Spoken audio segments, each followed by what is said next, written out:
Can you guys hear me now? I got the new system, so I don't know what's working or what's not working. All right. So what's going on, everybody? Welcome back to another day, another episode of The Daily Grind. I'm your host, 30NSG, and on today's show, we're going to be talking about the state of play that was yesterday around 5 o'clock in the afternoon. So they showed some games. They showed some trailers. The one I'm interested in is Wolverine, so we're going to watch that trailer, get my first reactions to it, because I didn't watch anything. I do know they showed it. I saw a screenshot, and then other things that were announced at the state of play as well. We're also going to watch the Tokyo Game, not watch the Tokyo Game Show. We're going to go over what the Tokyo Game Show was this morning or last night in Japan. I think it was at 7 p.m. So it was 8 o'clock this morning when they showed it. So we'll go over stuff there as well. We're also going to talk about Rockstar. We're going to talk about Rockstar because Rockstar Games and NoPixel officially partnered for GTA 6 Roleplay, which obviously it sounds logical, right? I said this about 4 years ago, before they even purchased it. I said they're going to, take that, basically the role-playing thing, and add it to Grand Theft Auto 6, and that's going to be huge, so we'll read a little bit about that as well. If you guys like what we do here, we just go over news stories, have conversations. If you like it, hit that like button, hit that subscribe button. If you'd like to go above and beyond that, become a member as little as $5. What's going on, chat? Let me see who's all here. Travis, good morning. Jason, good morning. Bat, good morning. Roadkill. Big Mo, what's going on? Eclipse, good morning. Who am I missing? Roic, good morning. I wish that I could click a button and it just shows a list of people that have been chatting. That'd be nice. Sarge, good morning. Altern, good morning. Wonder Rose, good morning. Jesse, what's going on? Kylo, good morning. Kylo's excited for Horizon 6. Z, good morning. What's going on? And I think that's it. If I missed you, I'm sorry. I'll see you when you say something else now. So how's it going? I've been playing a couple different games off stream. I've been playing Sworn, which is basically Hades, right? I've been playing that. I haven't played Hades yet. I played it before, but I haven't played it since it came on the Game Pass. We've been playing that. I'm addicted to it. I've already unlocked 4 characters in Sworn. I've unlocked, I think, 2 or 3 weapons for each of the characters in Sworn.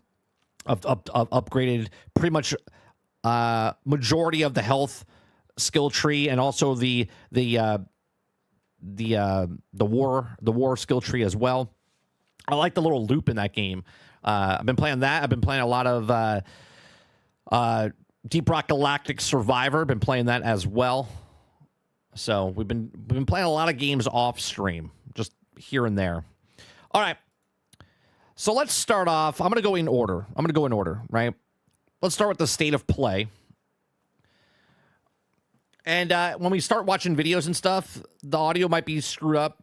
I purchased a new audio mixer. I got to return the one that I had yesterday. My voice sounds much better today.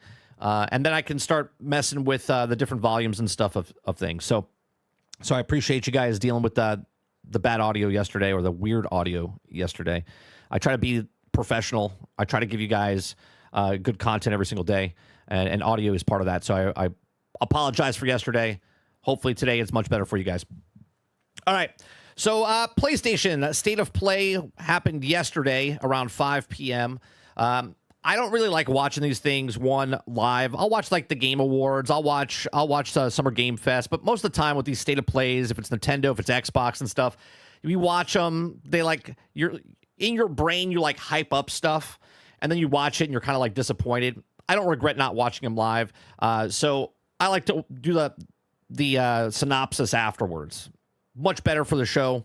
Much better for people. I understand when we do watch the stuff live, like we are going to be watching the Video Game Award show later this year, on Thursday night when it happens on December 11th. We all like watch it together, and it's like an experience type of thing. But these like small little things that are 30 minutes, 40 minutes, it's like I'd rather just wait to see what's good, and then talk about that afterwards, right? So PlayStation State of Play, September 2025, everything announced. So Sony is back with the brand new PlayStation State of Play for September, and the first full State of Play event from the company since June, okay? Wednesday's show will be on the 6th State of Play of the year, but just a third multi-game broadcast. Is that Like, check your work here. What's going on here?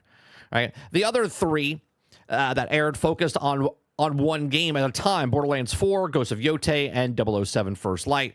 Now, the latest PlayStation State of Play begins at 5 p.m., which they did, and both of the game reveals on the news development around the world, with the being updated articles from time the show starts. Make sure you bookmark it. So, all right.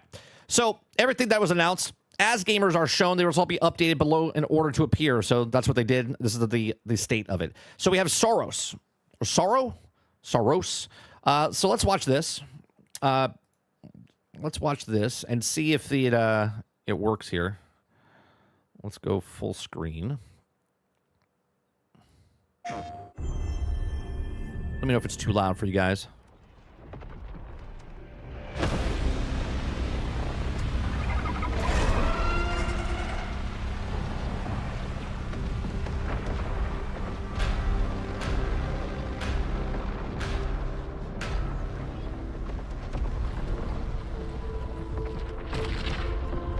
Every time the sun dies, They show gameplay? stretches and tears. Do they show gameplay?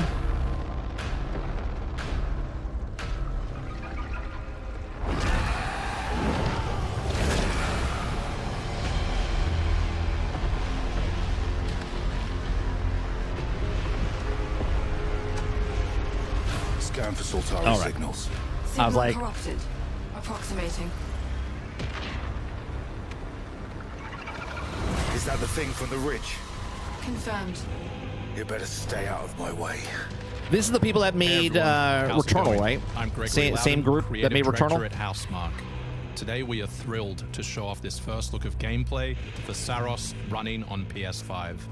Saros builds on Returnal's award-winning action and tells the emotional and haunting story of Arjun Devraj's drive for answers on the shape-shifting planet of Carcosa.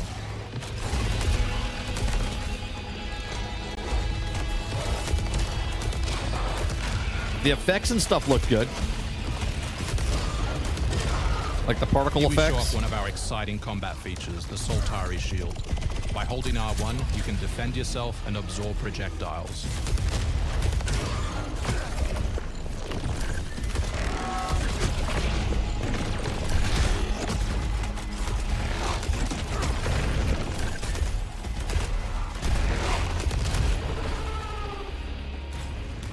Sound design seems pretty good. By absorbing projectiles, you can now hit back hard using your power weapon. By holding the adaptive trigger on L2, you'll be able to destroy enemies using eclipse-driven weaponry.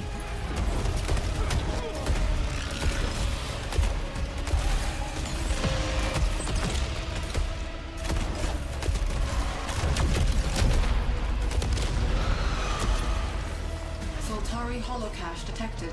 Mark it on the map. Here is a Sultari hololog, where you can learn more about lost Carcosa. I'll try to forget. Hold up for me. I will find you. I promise.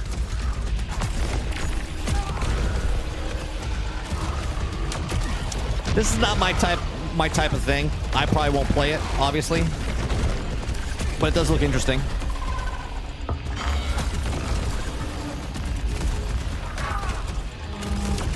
It looks good. It looks good, but I know this will probably be a hot take, right? Mo says it looks great. It looks good, but it's kind of, I don't know, same kind of formula type of stuff. It looks kind of generic, if that makes sense to people, right? When I say generic, I don't want to like bring down the whole game. This doesn't look anything like spectacular. Something doesn't look new or anything like that. And again, not every game needs to be like groundbreaking, game changing and stuff like that. It looks great, but it looks very generic.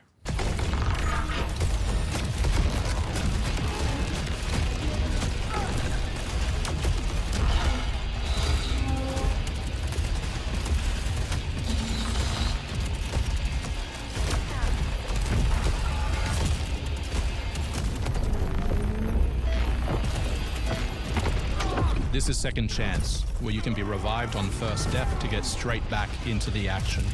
Second Chance is part of our permanent progression systems, which means you will always come back stronger. And you get a second life. It's a roguelike, and you're supposed to die. Yeah, that's a new mechanic. It's a new mechanic, Clips. Well, instead of dying, we're going to change the roguelike up, and we're going to I mean, Sworn does this, honestly. I just upgraded something in Sworn where when you get knocked down, you get a second chance. It is like, oh, wow, it's groundbreaking. Split Fiction looks generic, too, on the surface. On the surface of Split Fiction did not look generic. It literally changed the way... I mean, I guess if you watched a clip, but like each level was completely different, right? The way they alter the camera angle where you're going sideways or up or then three-dimensional or changing. Like, I don't know if that was a good example to say Split Fiction looks generic. No, I haven't tried Returnal Cybersword. It's not my type of game. I don't really like... Here's the thing. I'm okay with Hades. I'm okay with roguelike stuff. Like, I like RoboQuest. RoboQuest was a nice little roguelike type of game as well. Like, I'm okay with the smaller independent games of being roguelike. These three-dimension... Like, this type of Returnal, this... I don't know. I just feel like there's a lot of bloat. So, for instance, like when you play Hades or you play Sworn or you play any other type of game like that, there's smaller maps, so you're like right into the action, right? Kill the guys that you want to kill, you move on to the next board. With this type of game, it's like these large maps, right? Large levels, I guess you want to say. You're running for like 40 yards, nothing's there, and then you fight a guy, and then you run for 40 yards. Not my type of thing. I understand it's completely popular. People love those games. For me, I'm looking at it and I'm like, no, I'm good.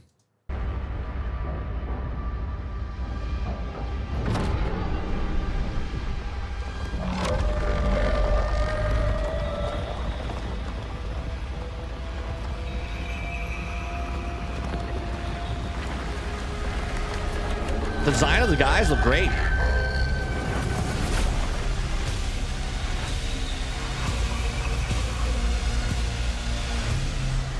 The sun is forever.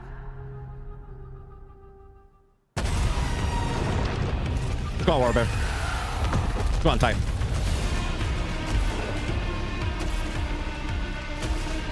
Like, you see what I'm saying? Like, just this clip that they're showing. Again, I'm not making fun of it. I'm just showing you, like, there's a lot of, like, show action, right? Like, this is cool to show. But then you're running, and they're like, oh, it changed. They're showing you the landscapes of the different things. But there's a lot of nothing going on in between the things that you do.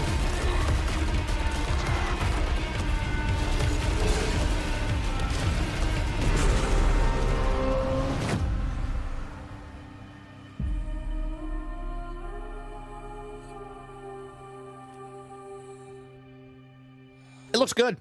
Don't take what I'm saying as like, oh, this guy's bashing. Not my type of game. Looks great. Looks great. If you like Returnal, you'll probably love this type of game, or you'll love this game 100%. Right? I'm not trying to shit on anyone's parade. Let's see what else they had. Zero. I don't have any interest in that.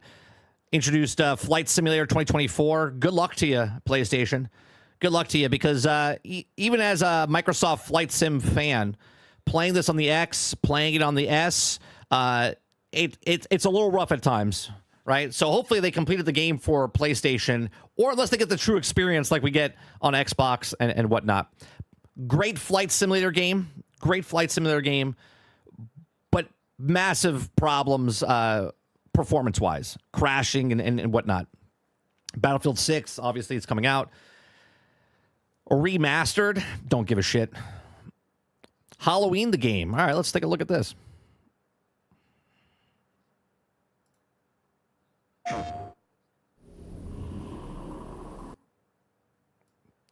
Why aren't we going full screen? What's happening here, YouTube? You want to go full screen? No? You don't want to go full screen? All right, cool. There we go.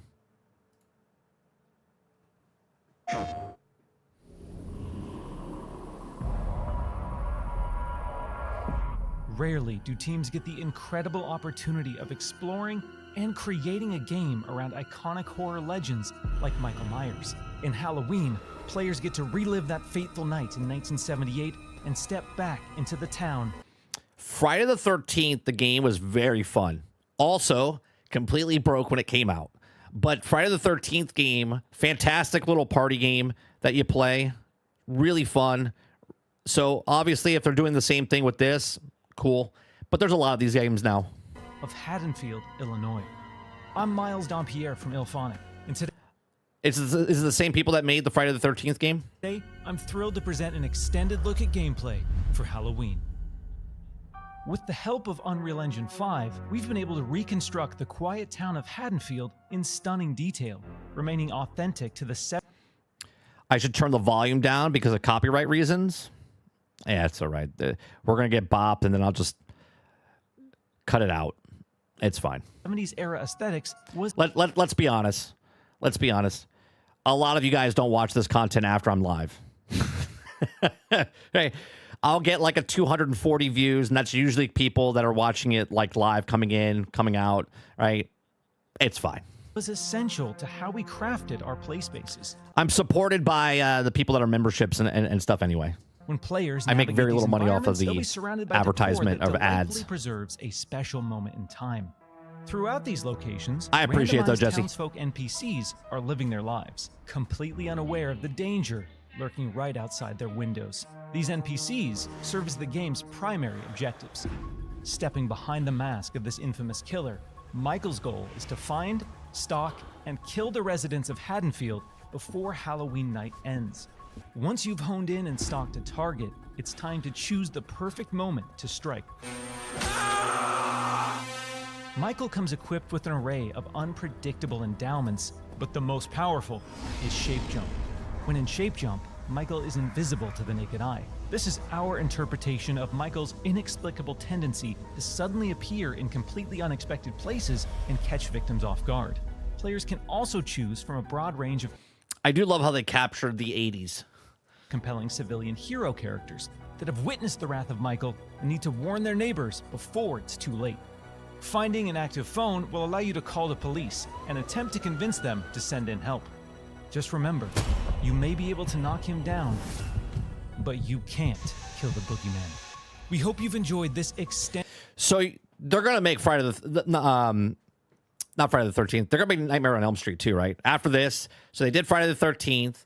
They did Halloween. And next, obviously, is Freddy Krueger, right? It's gotta be. Gameplay for Halloween. We've only scratched the surface of what's shaping up to be a truly special and murderous sandbox horror experience. And we can't wait for you all to join us in Haddonfield when Halloween launches on September 8th, 2026. Well, I hope this is a much more better, stable game than Friday the 13th was, because it was awful. Hell of a lot of fun. But it was unstable galore. Crashes, bugs, glitching through the map and stuff. It was awful. It was awful. Fantastic, though, game to play. PlayStation. What's happening there? Right? Did YouTube just like censor me again? What's happening? For fuck's sake. For fuck's sake. They're like, go Last Epoch. Last Epoch's coming to console now, huh? Is it coming to just PlayStation, or is it coming to PlayStation and PC?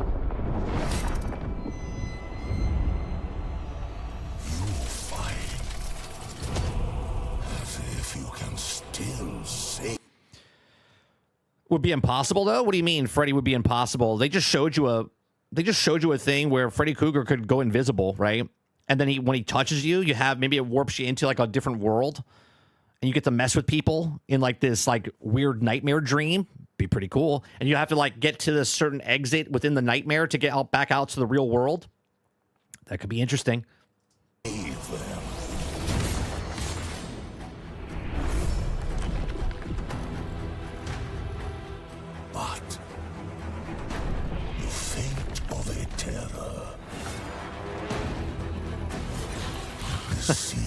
Altern says you'll be scared by performance.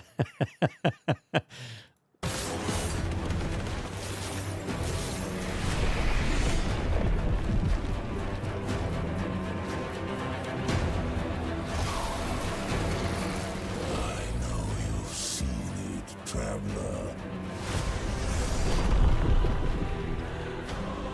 Last refuge.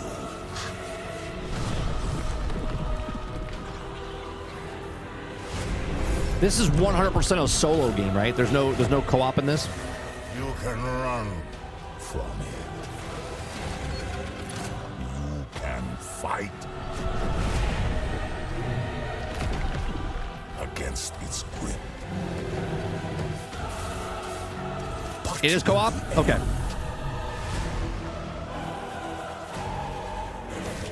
All that remains between the hope. Why is it that all of these games look better than Diablo? What do you do in Diablo?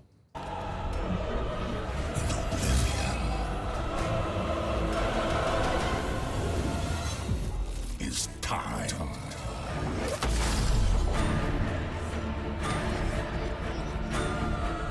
And time leads back to me.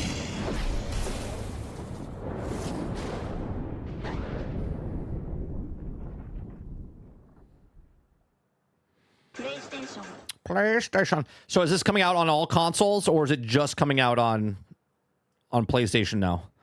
Seven Deadly Sins. Not interested in that. Sonic Racing. Oh yeah, guys, we need Sonic Racing. I'm not even clicking on that. Neo 3. We've seen plenty of footage of that. Dynasty Warrior 3. That's the remaster. We've already saw all that. Code Vein 2. Code Vein 2. That's more of a like a. Yeah, let me click on this. This is like a. What is happening? Why don't we go full screen? I love when you click full screen and then it doesn't go full screen.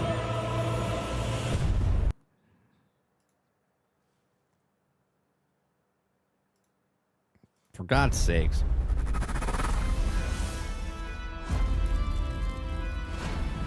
Our focus, our true objective, is to save this world, our current world. A lot of these games look the same as well. Need I remind you that tampering with history is strictly forbidden? Come on, this is the last Tupac.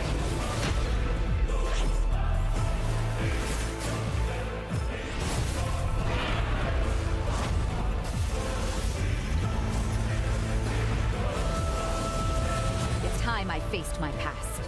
Let's go. We played the demo of this, the first one of this, a couple years ago.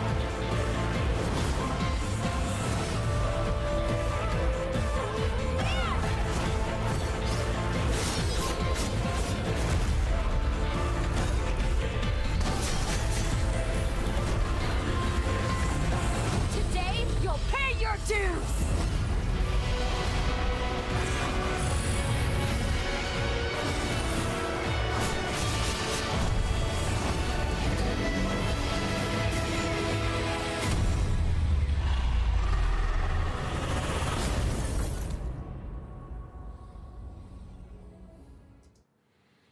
Okay.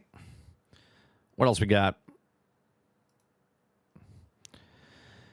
Let It Die. What is this?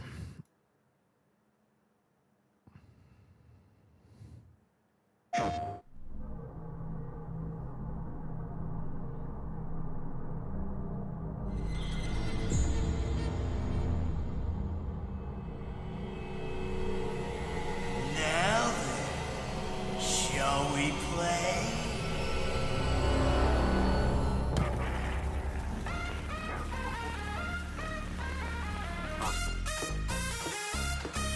This is a PvPvE Garbo.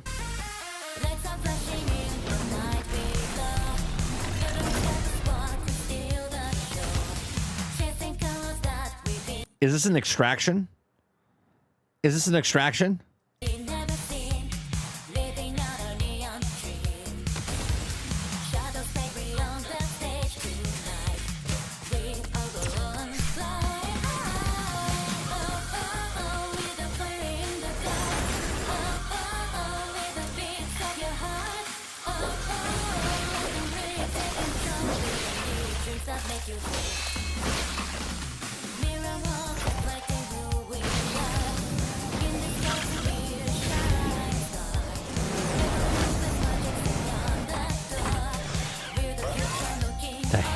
What the hell are we watching right now?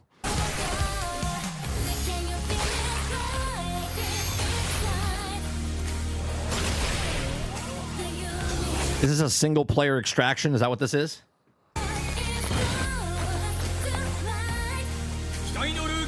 It's just hell.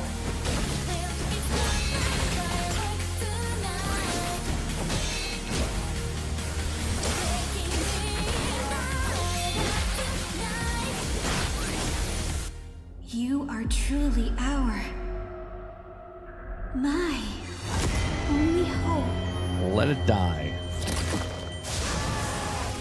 All right. The start of a whole new world.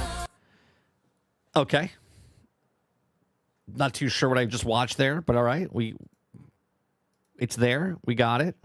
Oh, for God's sakes. Why did it reset? And we got Last Epoch, Sonic, Neo, Code Vein, Let It Die, Chronos Script. Okay. This is just a trailer.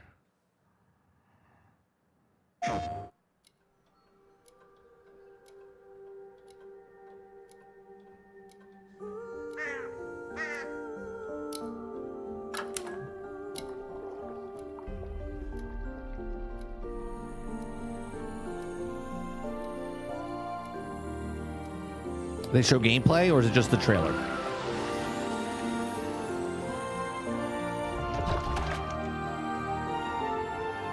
Was it hand drawn?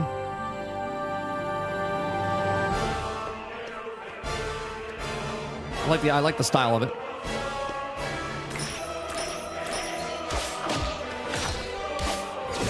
I think with a lot of these games like this, the art style and the direction that they take with the stylistic of it is what really sells these types of games, like a Ori, like a Silk Song, like like this type of game where they just make themselves distinct from other games by the style that they use.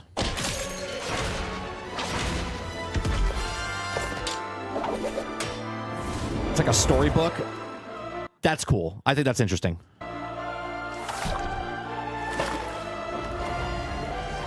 Interesting.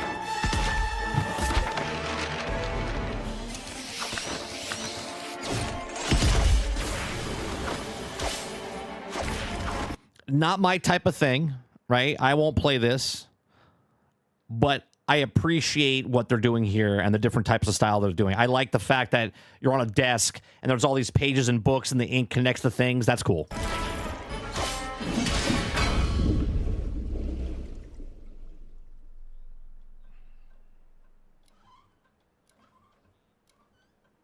Yeah, that looks interesting. I like the concept there. Crimson Desert, do they show this is the release date trailer? Do they actually show actual like gameplay, or is it just more of the fluff? Citizens of Pywell.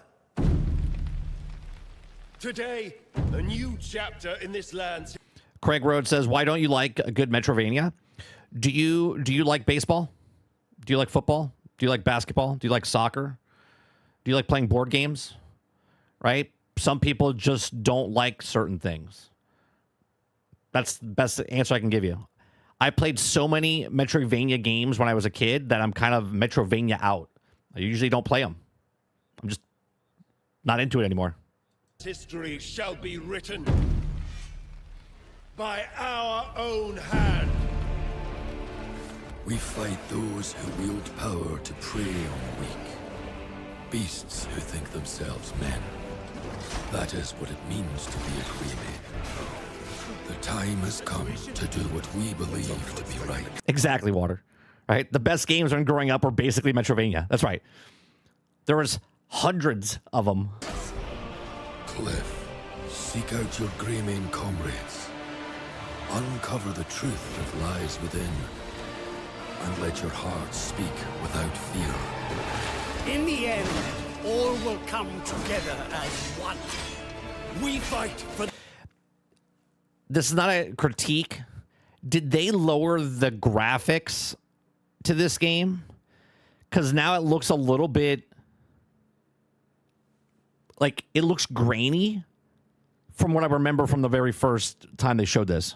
The future of all. Sound the horn of our final battle. Fight! Fight for Pywell!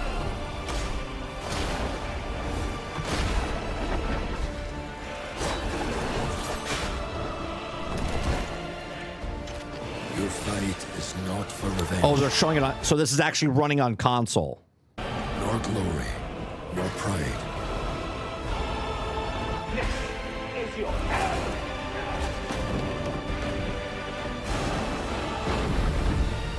Remember who you are, and let it guide your path. For at the end of it, you will find the answers you seek.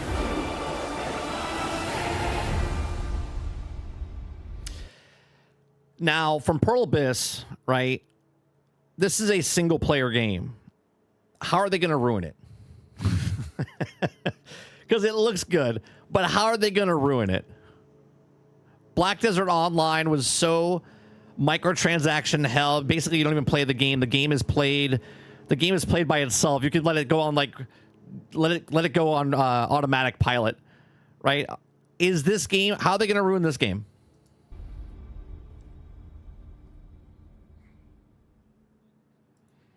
That comes out in March. Okay. Pulse wireless speakers. I don't need to click on that. I don't need to click on that. Monthly games. Gran Turismo 7 announcement. God of War controller. Okay. Wolverine. Okay, I haven't seen this, so here we go.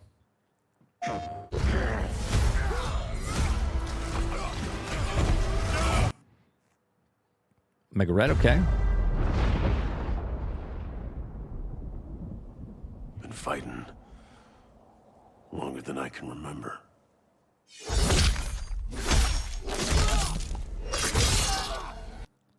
Hold up. It's that gruesome? We're decapitating arms? All right, I'm listening.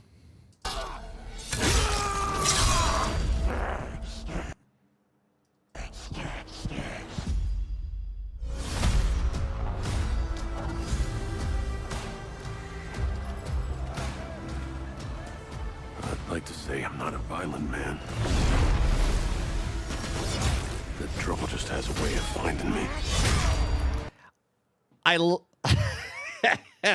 Yeah, I love it. I love it already. I haven't even seen that much. First of all, I love the fact that he's going up against people and not like robots. Do you know what I'm saying? Like, they could have easily put in like NPCs that were like robots that you're going up against and slicing and dicing them. No, he's literally cutting off limbs and slap right through that. That is awesome. But I'd be lying. Doesn't matter where I go.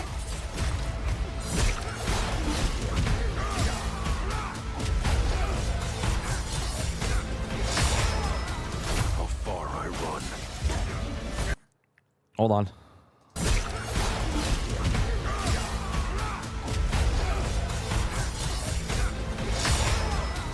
How far I run. Real quick, I like the detail. When he's going down this roof right here, look at the blood. The blood is fantastic. This is what Wolverine's about, man. How far I...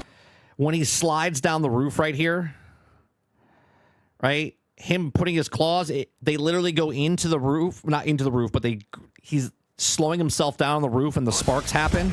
That's a nice little touch of detail there.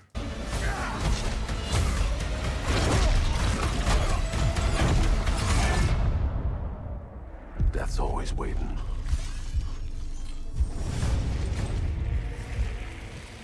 Just not for me.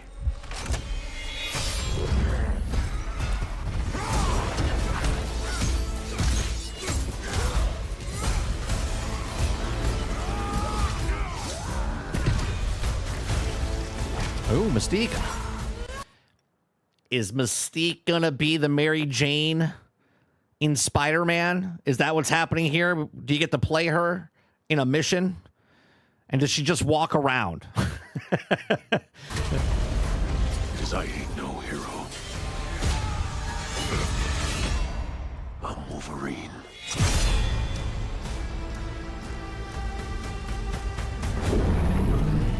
Oh, all right. Here we go.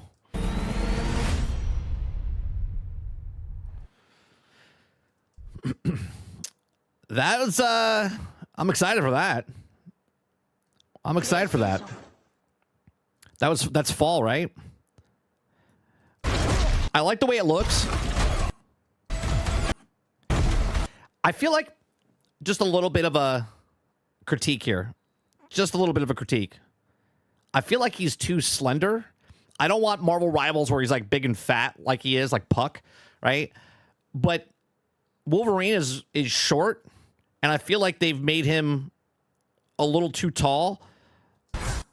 They made him more of a Hugh Jackman Wolverine than comic book accurate Wolverine, if that makes sense, right? They made him too tall. He's supposed to be a little shorter, but I'm okay with it. I'm okay with it. That's brutal, dude. I love the... Where I go.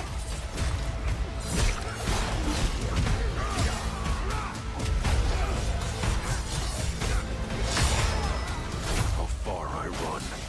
Is that Magipore? Okay. Oh, behind the scenes. Okay, let's watch that.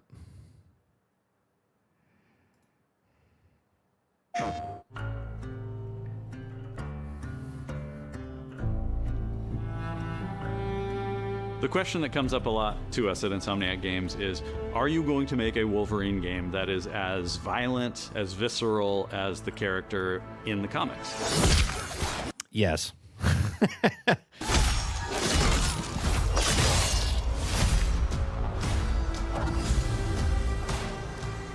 Working with Wolverine is interesting because part of the route to who he is that he's an unreliable narrator. He has gaps in his memory. So Wolverine doesn't really remember a lot of his life, and that's got to be an extremely frustrating aspect. He's this ball of rage and fury, but then he could turn on a dime, and he could be very, very kind and tender in the next moment. When we're casting for someone like Logan, what we're looking for in character traits are someone who can convey a lot with very little being spoken. When you have that first... Him tearing him apart there. Check that out. He literally yanks him apart. That is brutal, dude. You have that first moment that we show in gameplay. There's so much emotion that you can feel behind his eyes. He looks... Oh, I'm not getting this day one. I gotta see if it's gonna run. See, now what the industry has done to me, Travis, is that performance issues are always a thing now.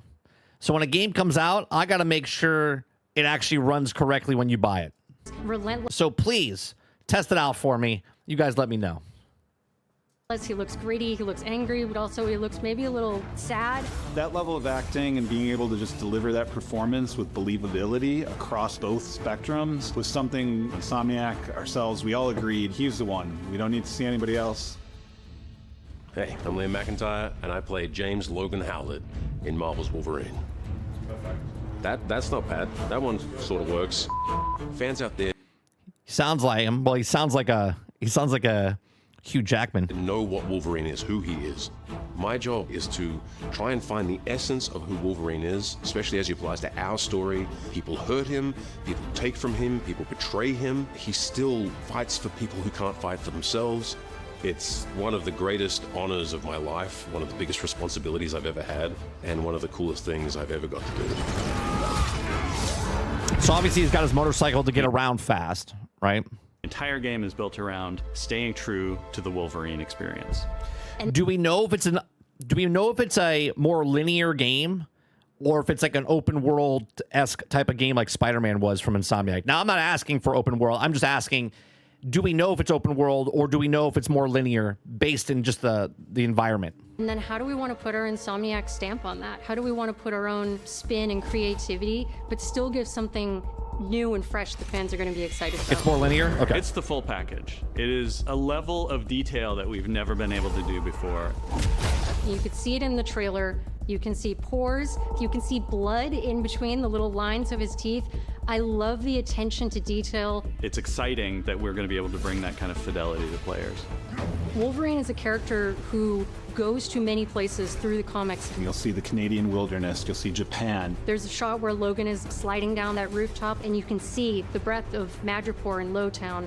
Okay. It's always nice teasing the depth and the amount of characters that we'll be seeing in the game. Omega Red makes an appearance, Mystique is there, and there are some hints to other characters that fans of Wolverine will recognize for sure. What do you think?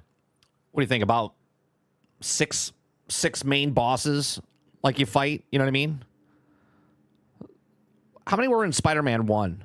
Is it 6 or 8? Sure. Another visual element of Marvel's Wolverine is the blood. The blood tech that was put into this game is pretty phenomenal. There's a part in the trailer where Logan jumps down, and then he does the claws up through the face. That one I thought... I'll be honest. The claws through the face sold me. Sold me as, okay, you're doing Wolverine correctly, right? You're doing Wolverine correctly. Because I would have hated, I'll be honest with you, I would have hated if they came out and everyone you were fighting is just a goddamn robot, right? I think it's really cool that they went, you know what, let's make it gruesome, let's make it... And obviously, if someone doesn't want to buy the game, or if there's a filter that you could shut off the gore, fine, okay? But sticking to what Wolverine is in the comics and stuff like that, awesome. Thought maybe it was going to be taking it too far, but I am so glad that we have it. It looks fantastic. Wolverine's combat, making that special, making that feel like him, making it feel different to anything else you've played, that's a tough job. What's so cool for me is there was this one section of the game I got to try. It was just visceral and immediate and so incredibly satisfying, and I was like, this is gonna be amazing. We're pretty excited about the artwork that we're using on the cover. It's dynamic, it's rough-edged. You notice it doesn't look like our past games. It has a sense of urgency and forward movement, and it does sort of have still that sense that it's still in the same universe as Spider-Man, you know what I mean? Rage and fury, and that's Wolverine. One of the cool things about Insomniac is they are probably the most collaborative group of people I have ever worked with. They make you feel part of their team. That's not something you always get. We've been in a creative collaboration with Insomniac Games and PlayStation for over a decade now. Oh, I know it's in the same universe, Water. I know. We've had this conversation in the past saying that me and Krebsy talked about this when we were talking about the Marvel TV shows back in the day, right? I said that Insomniac, I wanted them to make a Marvel gaming universe. This is when Marvel's Avengers came out, right? Where I wanted, like, the Iron Man to be the same Iron Man in this other game. Doesn't matter if it's the same art style or not. Just connect the stories. Like, because Insomniac's only one company, it's going to be really hard for them to make all the games. But if they could connect the games and the people, so let's say Wolverine. Let's say Insomniac didn't make Wolverine, right? But Wolverine happened to make an appearance in like the next Spider-Man game, and then Spider-Man made an appearance. They make it the Marvel Cinematic Universe, but in the gaming universe. I wanted more companies to make more Marvel games, and they are, right? We got Captain America and Black Panther 1943. We have Iron Man. We have, there's one more game that's coming out. Oh, Blade, right? If they, even though different companies are making them, it'd be very cool if Marvel was smart and connected them. Same voice actor in this game that was in that game. I did the voice for Spider-Man, that Spider-Man came over here. That's what I like to see more of. Made some of the greatest superhero games of all time, and that was always the goal. Making games that are timeless. I think like how, for instance, Spider-Man 3. Let's say Spider-Man 3 that Insomniac makes, Wolverine can come in the game now, right? Like Wolverine comes in the game, or the Omega Red that you saw in Wolverine now makes an appearance over there and they're fighting. Something along where it connects like that. I think as a video gamer, that would be very cool. When you go to the movies and stuff like that, it's much harder to crisscross the stuff like that, but it's very cool if they just come in, work with them, whatever. fans are going to be excited, but I'm also really excited about it because I'm really proud of what we made. We are focused on making the best Wolverine game ever. On behalf of everyone at Insomniac Games and the Wolverine team especially, we want to thank you for taking time to watch our trailer. We can't wait to show you more in spring of 2026. Like, how cool if, like, the Punisher came in and they made a Punisher game? You know what I mean? Like, I don't know. I just feel like in video games, it's such an easy, like, what's the word I'm saying? Not easy to make the game, but just an easy thing to, like, take this character from this game and put him in this game and just hire the voice actor to do it and go, oh, as the gamer, you're like, oh, that's the same guy. That's the same voice. That's the same Punisher. And if that's the same Punisher and that's the same Spider-Man, they're in the same universe. I don't know. It just seems like an easy layup. Looks good. Looks good. Fall of 2026. So we were correct about that, right? It was either late 2026 or late 2027. So there you go. So fall of next year. That looks good. I'm excited for that. Anything else? Nope. That's it for that. All right. Mo says so 2027. You think it's going to get delayed, Mo? You think it's going to get delayed? When was the leaks? The leaks were what, 2022, 2023 when they first showed Wolverine in like early state and people were like freaking out. I think it looks good. Actually got me a little excited.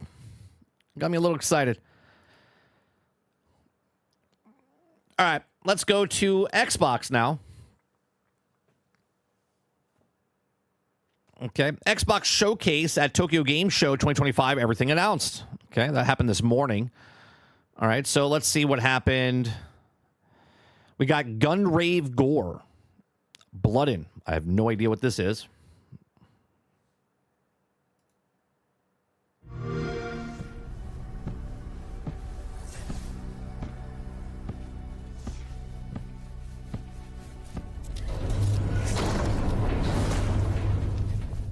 Here's the question for you guys. Do you think Wolverine comes day and date on PC and PlayStation? Or do you think it just comes to PlayStation?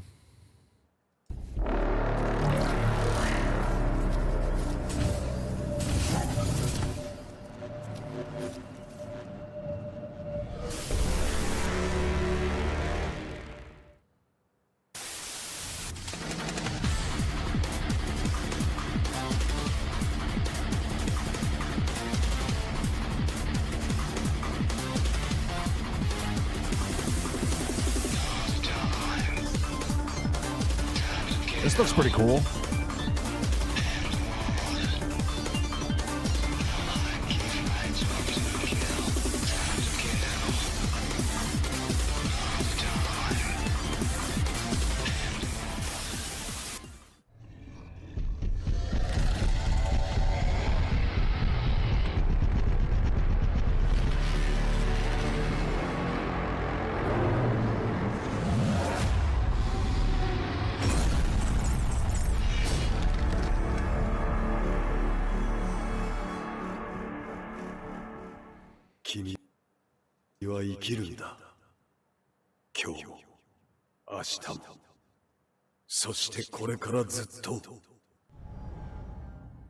That looks pretty good.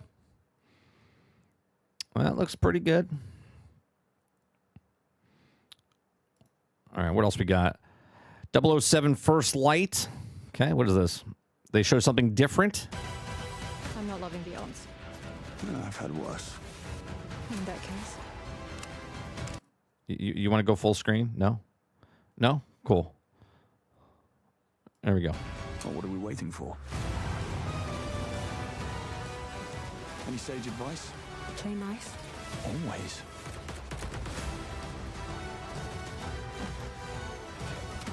This game is so scripted.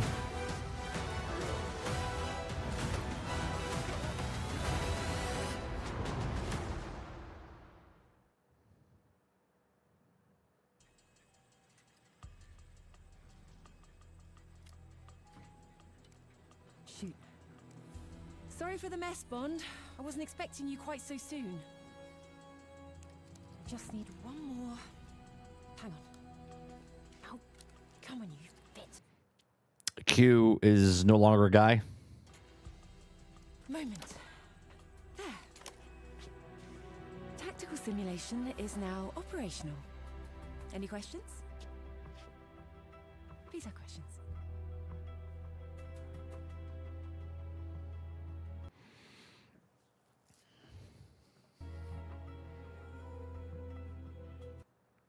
Okay. Yeah, why? That's my question. Ooh, Double Dragon.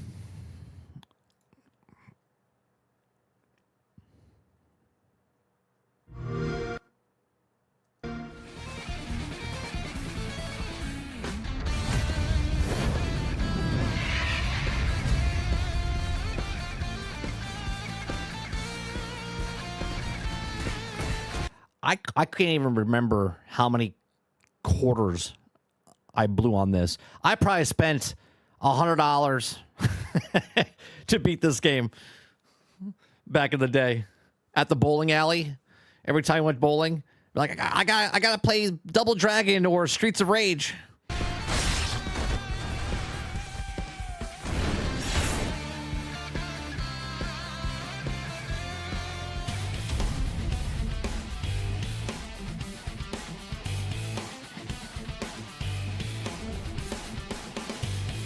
I have no interest in this whatsoever. What's going on, Mr. Luke?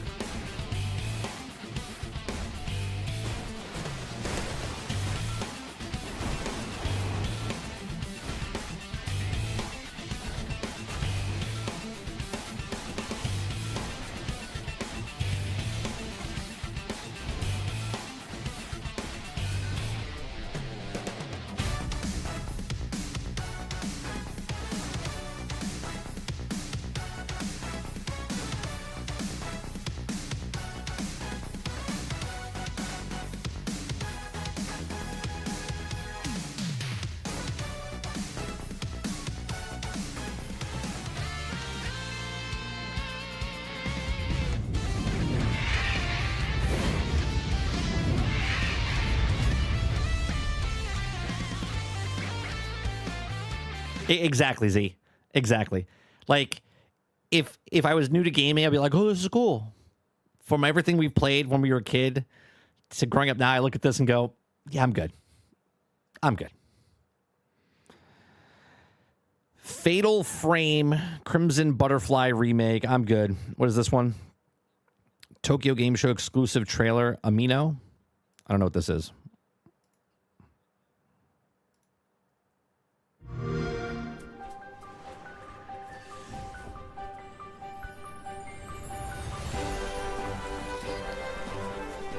What's this? Uh-oh. Is Power going to have a lawsuit on its hands? They got cute little creatures with weapons in their hands. Watch out. Oh, are they allowed to fly? Nintendo could sue them. Oh, using a ball to move. Does Nintendo have a patent for that?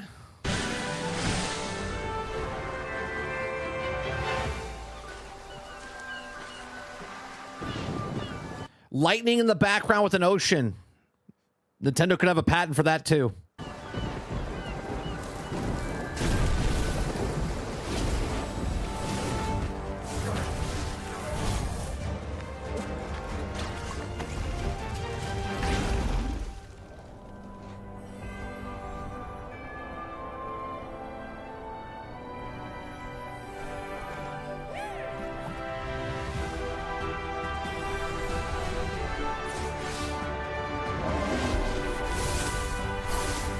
Like, wait a minute, you have an animal with arms and legs. We have a patent for that. Luke says no. Power World sues this game to pay for Nintendo. Yeah, that would be great.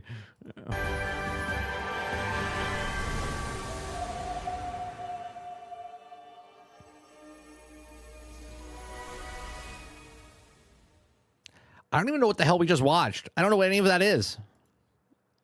I don't know anything of that is. Sudden 5 strike. Okay. Oh, there's no.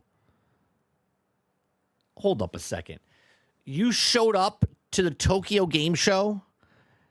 You're like, Sudden 5 strike. Oh, yeah, we have nothing to show. What are we doing? Come on. Trailer coming soon, for God's sakes. We don't need to watch that. Monster Hunter Stories. No, I'm good. Bruce Lee is your partner against the dragon. Good afternoon, 47. Concord Union is a Hong Kong-based crime syndicate that selects new members via a unique recruitment process. A martial arts tournament hosted at the Himmelpan Hotel. To date, no agency has successfully infiltrated Concord. Our client has reactivated Agent Bruce Lee, martial arts legend turned undercover agent. While Lee's combat skills should guarantee victory, Concord and its associates are dangerous criminals. I'll be honest. Being Bruce Lee in a video game, you would think that would sound amazing. But why is he in slow motion? This man was the fastest martial art guy in like the planet. I feel like he's in slow motion. Is to identify and neutralize any threats targeting Lee. If I can reach the final and win, our dragon should come out of his cave. This game is already bad. If I can reach the final and win, already bad. Why are we wearing masks?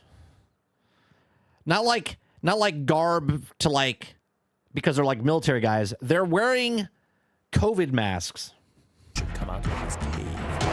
How are you with hand-to-hand combat? I've had some experience. Hitman World of Assassination. Okay. Playable in VR. Fantastic. Multiplayer trailer. Hotel Barcelona. I'm going to regret this.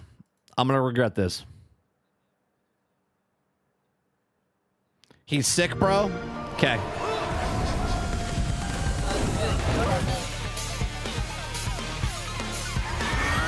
Rise and shine, Bernstein. Let the game begin. よし。いけいけ。いいぞ。あ、いた。あ、嘘。やばい。あ、痛い痛い痛い。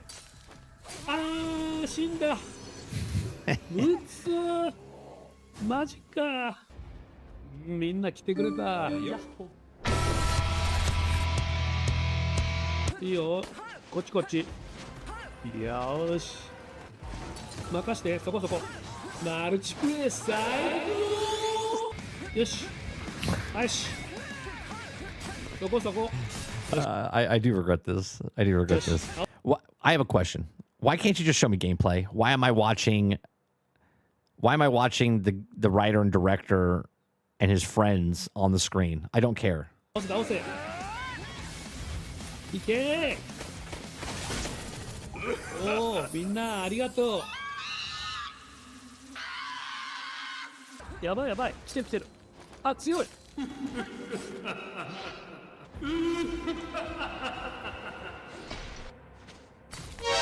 お誰か来た They are playing the game. I get that. But what am I watching right now, Mo? Why do I care that he's on the screen blocking the fucking game? 任せろ何これいったあ痛い痛いやばいやばい死ぬ死ぬ死ぬ死ぬ死ぬ死ぬあー死んだ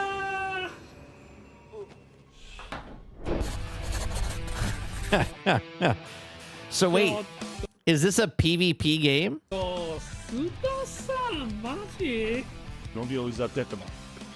We shoot it so now. Sorry, sir.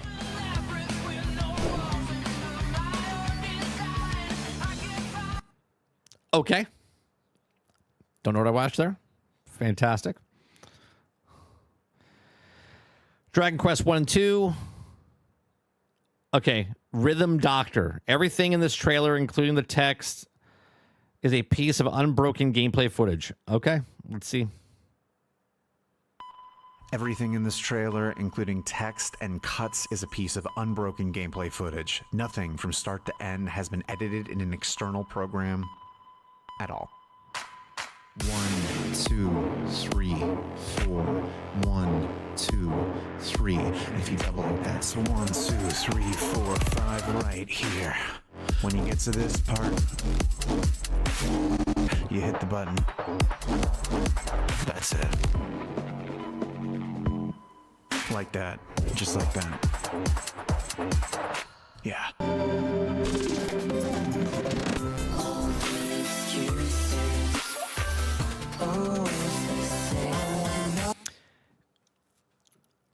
If this game makes it, okay, if this game makes it, but Hi-Fi Rush didn't, Hi-Fi Rush was an awesome game with rhythm. Now, I'm not saying this game is not awesome, but this is definitely a downgrade for a rhythm game. Visually, anyway. Sometimes I'm angry, I'm not doing better than.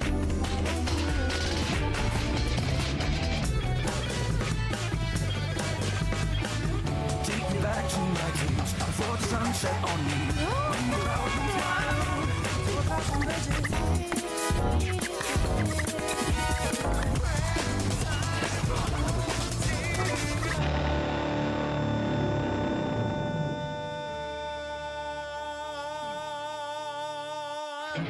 S plus. Good job.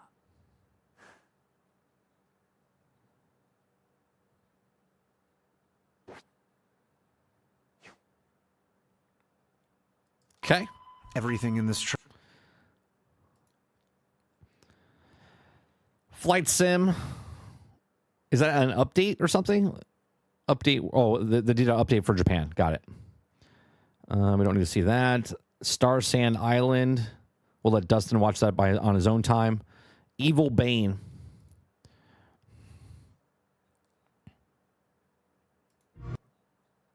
A disaster brought forth by the Archdemon. Demonic armies and heretics wearing the faces of men.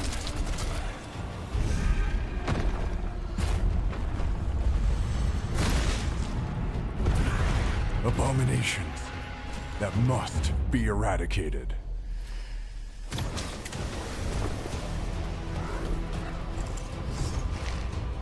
With the power Can we see granted to gameplay? us, we'll avenge our comrades and reclaim the kingdom.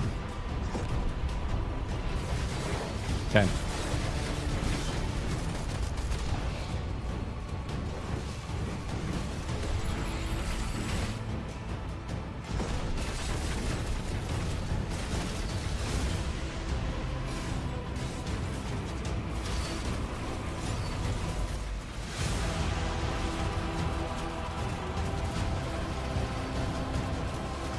This is a co-op game, right? This is actual in-game footage, game in development. Okay. We will hold the line. Yeah, is this like Monster Hunter? UFO creatures. But instead of Monster Hunter, it's Demon Hunter? From this world. Evil Bane, second half of 2026, coming 2027. Here's the one thing that I dislike. This is nowhere ever being seen. Like, keep it in your pocket and don't say anything about this until down the road, right? 6 to 12 months. 6 to 12 months. Anything within the 6 to 12 month period, show us. Anything past that, don't bother. Right? Don't bother.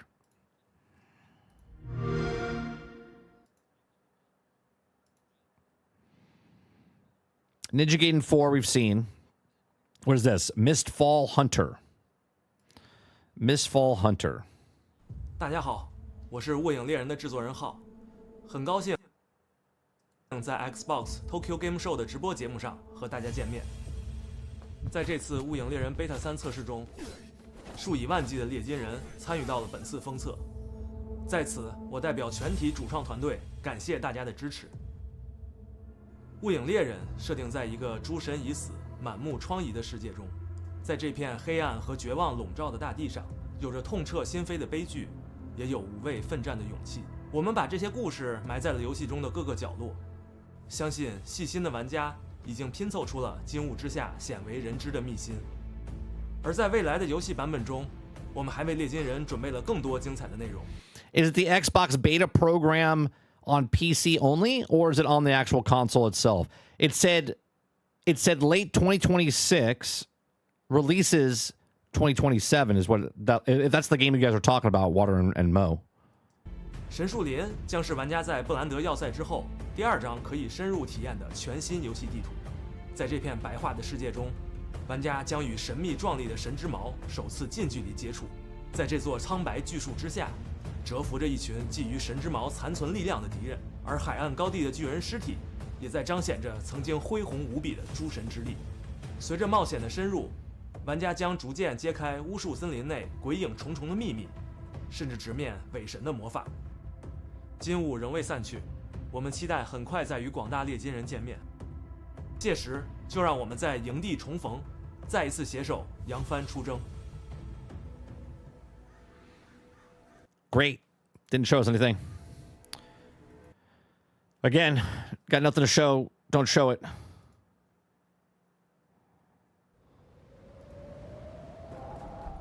You're back in the forest. Your road's been long. Hear my words. They'll make you strong. The wild can wear you through and through. Heal your soul with mushroom stew. The cold will bite and find a crack, so knit your warmth to hold it back. Is this a disguised Oregon Trail? Is that what this is? The bugs don't rest. They hunt and chase. Stand tall and meet them face to face. The woods are harsh, but not alone. This is a roguelike. Disguised as a cozy game. A friend may light a path unknown. You're small, it's true. Actually, would it be a roguelike or would it be a Metrovania? But brave and bright. This burrow's yours. Hold fast, hold tight. It has building and crafting in this 30, but the way they showed the gameplay, as you're going out, you could die, right? And you're unlocking stuff as you go, is what it seemed like. Stand tall and meet them. Unique item obtained. Like if you find it, you find it. I don't know. Face to face. The woods are. Is it like a Grounded? Harsh, but not alone. A friend may light a path unknown. Interesting. At least they showed gameplay. Terminal Brigade.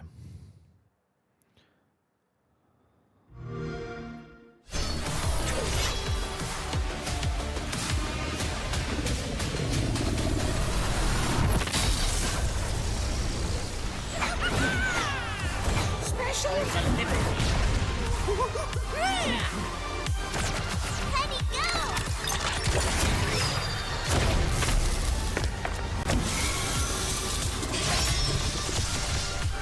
All shall die to my blade.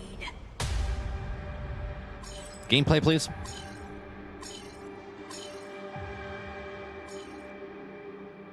You play this game on PC, but the netcode is horrible. It's time for you to take this And that's why they said, hey, let's throw it on console. stage.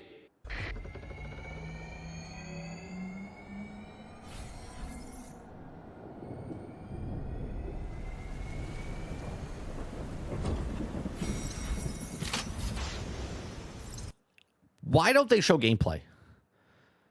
Yeah, this is the best part, right?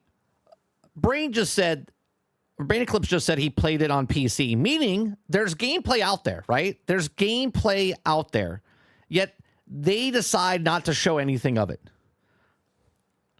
Why? It makes no sense. You're not going to sell anybody on your game if you don't show gameplay. We don't need to see that. They don't show any gameplay, do they? This is just an announcement. Official teaser. Yeah, okay, great. They're going to show like cars and sexy close-ups of stuff. Yeah, here it is. Exactly. I already know they're not going to show a goddamn thing. Not one frame of an actual game. But we already know what Forza 5 is, so obviously you know what Forza 6 is.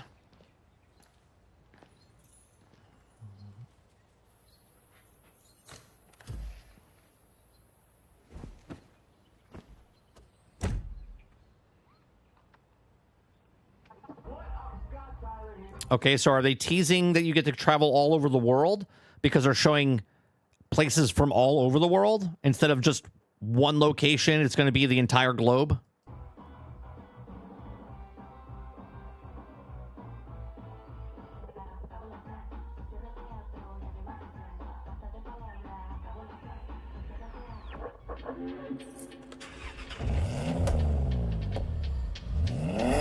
Or is it Japan now? Ah, that's what it is. It's going to be Japan.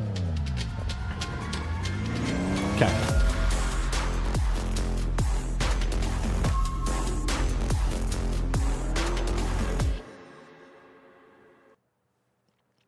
I mean, it'd be nice if you showed something.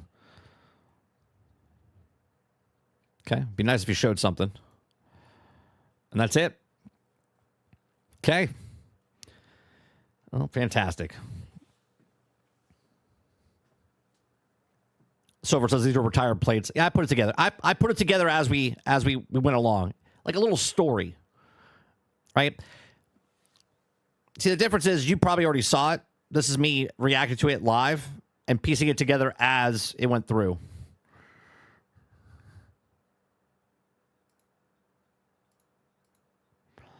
All right, let's see. We've got... That's enough for Forza Horizon fans? I mean, I guess, but again, this is not a critique against Xbox. This is not a critique against PlayStation. It's a critique against the industry. If you're going to show a game, show a game. Don't just announce the game, right? I understand they announce games for reasons as far as, like, they're trying to recruit developers. Like, right now, someone saw that and was like, oh, my God, I would love to work on that game. And they pick up the phone and they're like, hey, I would like a job. And they're like, yeah, come on in, right? Like, so, for instance, just show us a game. Just show us a game. Show us gameplay. I understand you're trying to recruit, but if you're advertising for gamers to watch your game trailers and announce game trailers, show a little bit of gameplay. A smidgen of gameplay, right? Don't say anything about your game if you don't have anything, because then what happens is you build up the hype and it comes out and you're like, whatever. You show us gameplay. Gameplay will sell your game 100% of the time, all the time, okay? Because the people that are interested in that game are like, I'm interested in that game. If you see the gameplay, you're like, not for me. But it's fine. The people that see your gameplay are like, gameplay for me. I'm going to play it. Rogue says, I want to see gameplay. A 20-second clip, like, that doesn't do anything for me. Yeah, see gameplay, right? Then it's almost like, here's a perfect example. I noticed that Netflix started doing this, right? Netflix started doing this, and my wife was like, why are they doing this? I said, because it intrigues you watch the movie, right? So most movie trailers show way too fucking much. Way too much, okay? Netflix has started to take a clip, a scene, okay, from like the beginning of the film, and they let it play as the trailer. So you get to see the actors acting. You get to see like what's going on. They tease a little bit of the story, okay, and that's it. And you're like, oh, well, maybe I want to watch that, right? So much better than showing me the entire film within a minute and 30 seconds. In video games, all we're asking for is just a little bit of a thing like, why would I be interested in this game? Show us what the game is. Show us gameplay of the game. Show us the art style of the game, which you would show us if you just show us gameplay. Instead of showing us this cinematic trailer garbage where you see like 3D artwork and all these renders, and then it's like a 2D side scroller. But you wouldn't know that from the trailer itself, right? Just show us gameplay. How hard is it to show us gameplay?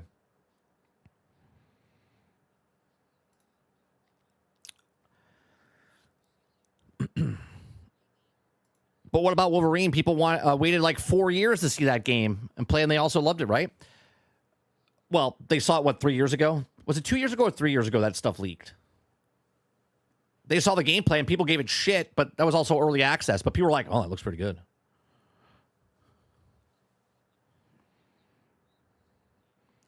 I'm kind of glad I didn't sit through. We picked and choose and just watched but all that garbage in between where they talk and tell us stuff, it's just like, just show us gameplay.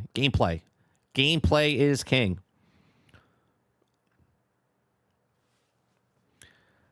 How do you know a donut's good?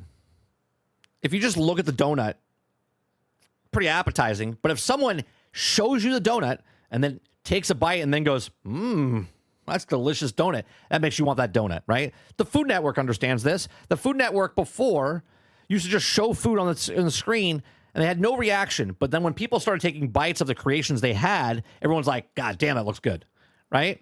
That's what you do. You entice people by showing it and then show gameplay, right? You can show me pretty stuff, but you got to take a bite of it. You got to let me know it's good. You got to show me gameplay. All right. Let's go to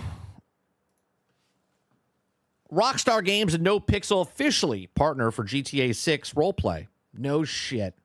Right? We saw this coming from a mile away.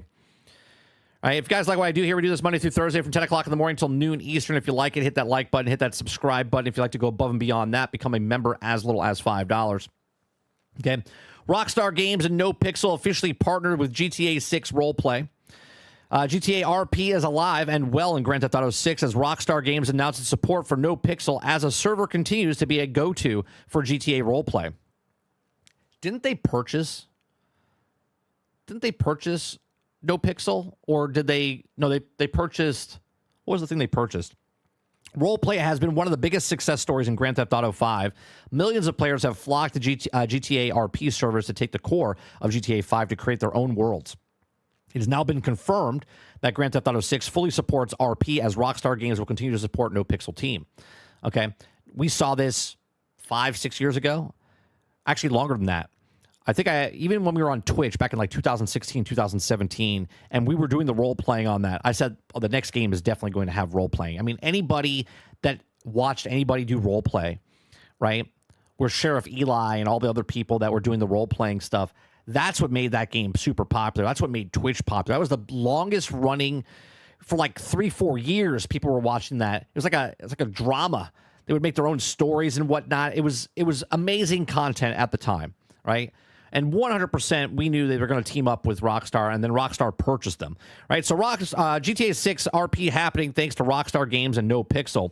It took a couple of years of GTA 5 being out in the wild before GTA RP began. RP started in a small project, but eventually morphed into NoPixel, a fully fledged Grand Theft Auto 5 role-playing server. The concept has gained significant momentum over the years. Now Rockstar Games have any doubts about GTA role-playing by declaring that it's still supporting NoPixel. We're excited to support NoPixel team as they create the future of GTA RP, announced Rockstar Games. This followed NoPixel's original social media post, which featured a cool trailer showcasing the partnership. It says, we're excited to see support the NoPixel team as they also create the future of GTA. So let's watch this. What did they do?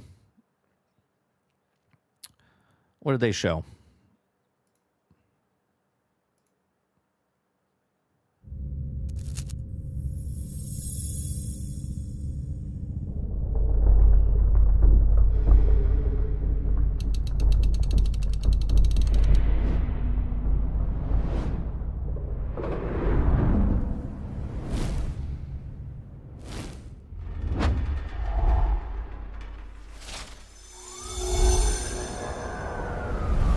They want to show the content creators. That's it.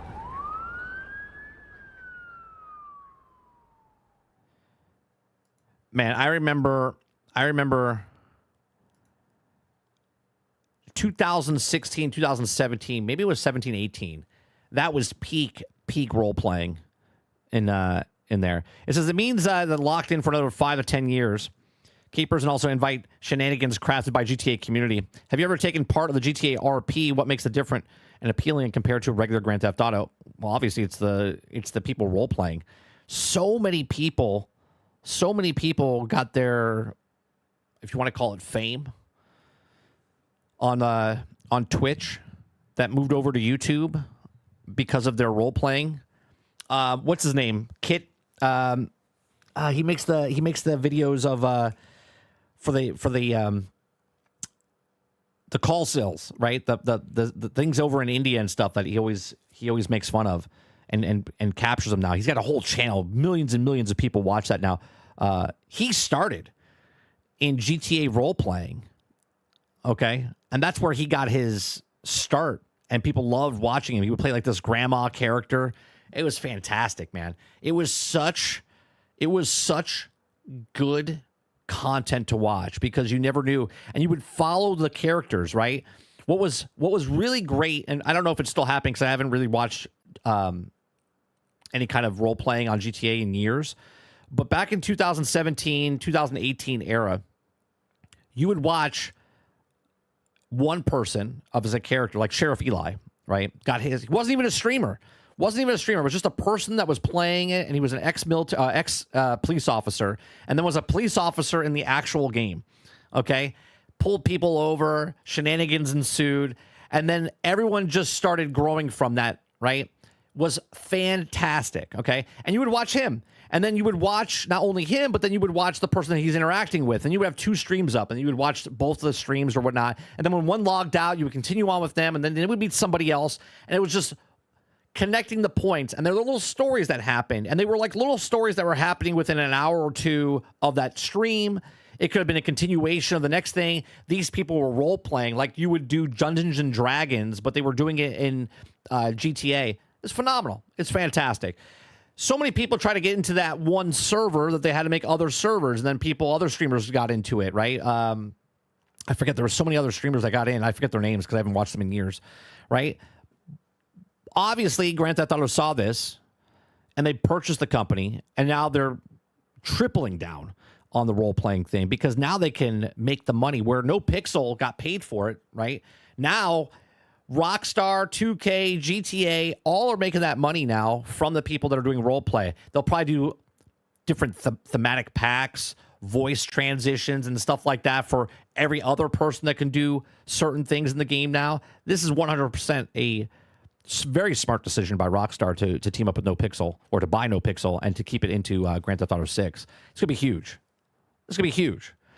You have no idea that what the role-playing was in Grand Theft Auto 5 will be a minuscule thing compared to what it's going to be in Grand Theft Auto 6.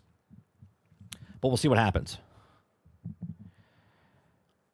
The guy that role-played as a sheriff, he didn't role-play as a sheriff. Sheriff Eli was an actual police officer, and he just was being himself. Yeah. Yeah, it was Sheriff Eli.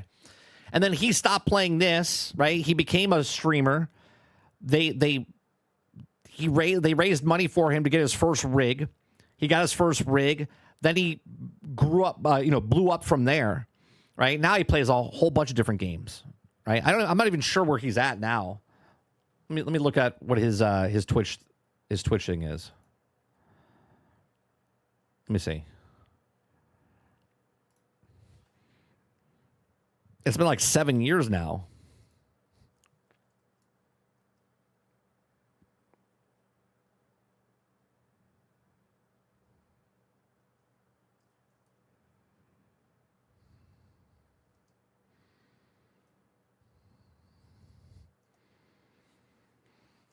Yeah, he's got 279,000 followers over on Twitch, and I'm not sure if he's got like a YouTube channel or whatnot. But he became huge. The whole organization, there was a whole group of people that blew up from that. If you go back and watch some of the role playing stuff, great content, better than television, laugh out loud moments and stuff.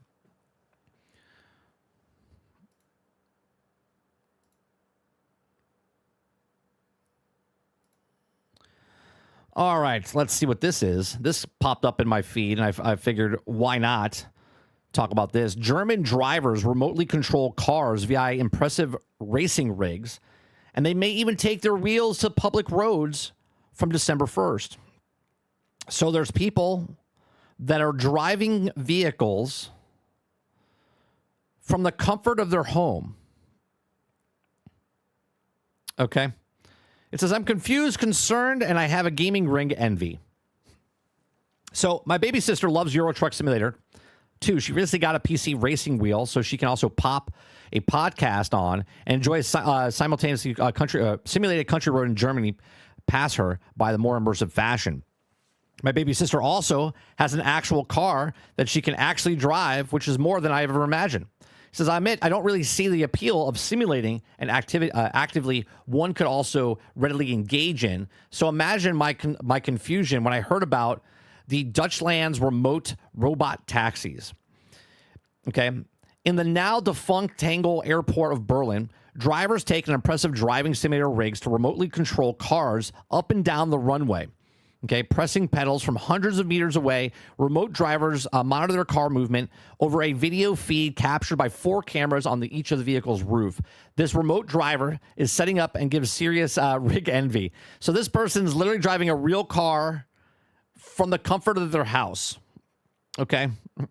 Many of the pics are the best PC racing wheels guidance. It says a setup here is a cut above even that. Besides the monitoring of the car movement, size tripled monitor setup, remote drivers also enjoy a plush cups of their peers in the Logitech G430 wired headset. Okay, however, all the pales comparison to whatever the high grade driving simulator that they're using to remote setup is the high back leather chairs and actual car steering wheels, plus the indicator knob is a dead giveaway that this is definitely not a bit of a kit design chiefly for gaming. The chairs, indicators, knobs, also remote driver. Says that gaming experience helps in this line of work, but what's more importantly is the ability to stay calm and having a strong sense of safety and responsibility. Okay, talk about like if you're driving actual people around, but you're not in the actual car. Like what? It says this scheme is also run by Berlin-based company VE, is still currently in testing phase. It says operational in Las Vegas in the U.S. Self-driving vehicle service, like those offered in the U.S.-based companies. And Waymo cruises is still legal in Germany. However, thanks to recent litigations passed by German government allowing for commercial use of remotely operated cars, distant drivers could take a select pre-approved roads from December 1st of this year. So again, nobody's driving, but someone's driving. Okay. With this news about wrongful death lawsuits being brought against Tesla fresh in mind, there's also a key point that needed clarified by VE. It's not a remote taxi company, but essentially a rental car company enjoying a techie upgrade. The remote drivers don't actually take passengers. They only deliver rental vehicles to clients who order them via the app. I guess that's okay. Still, you could be killed by someone else driving a car because they're driving a game, basically. They think they're driving a game. They don't pay attention. All of a sudden, that car with no driver in it that's being driven by somebody, but nobody's there. Like, what happens then? Okay. Once the client is finished with the vehicle, they don't necessarily even need to figure out parking, as the remote drivers will apparently step back in and drive the car away. That's a little scary to think that you rent a car, they bring the car to you, you're driving, and if someone wants to fuck around, they can take control of the car at any time. It's interesting. It says, I mean, it still have questions about latency. And but remote rental cars rather than taxis is a key wrinkle. With all driving decisions remaining in the result of the human judgment, if something goes wrong and the outcome falls on the human's responsibility, there's no black box AI threatening to muddy the waters, unless the remotely driven car loses signal.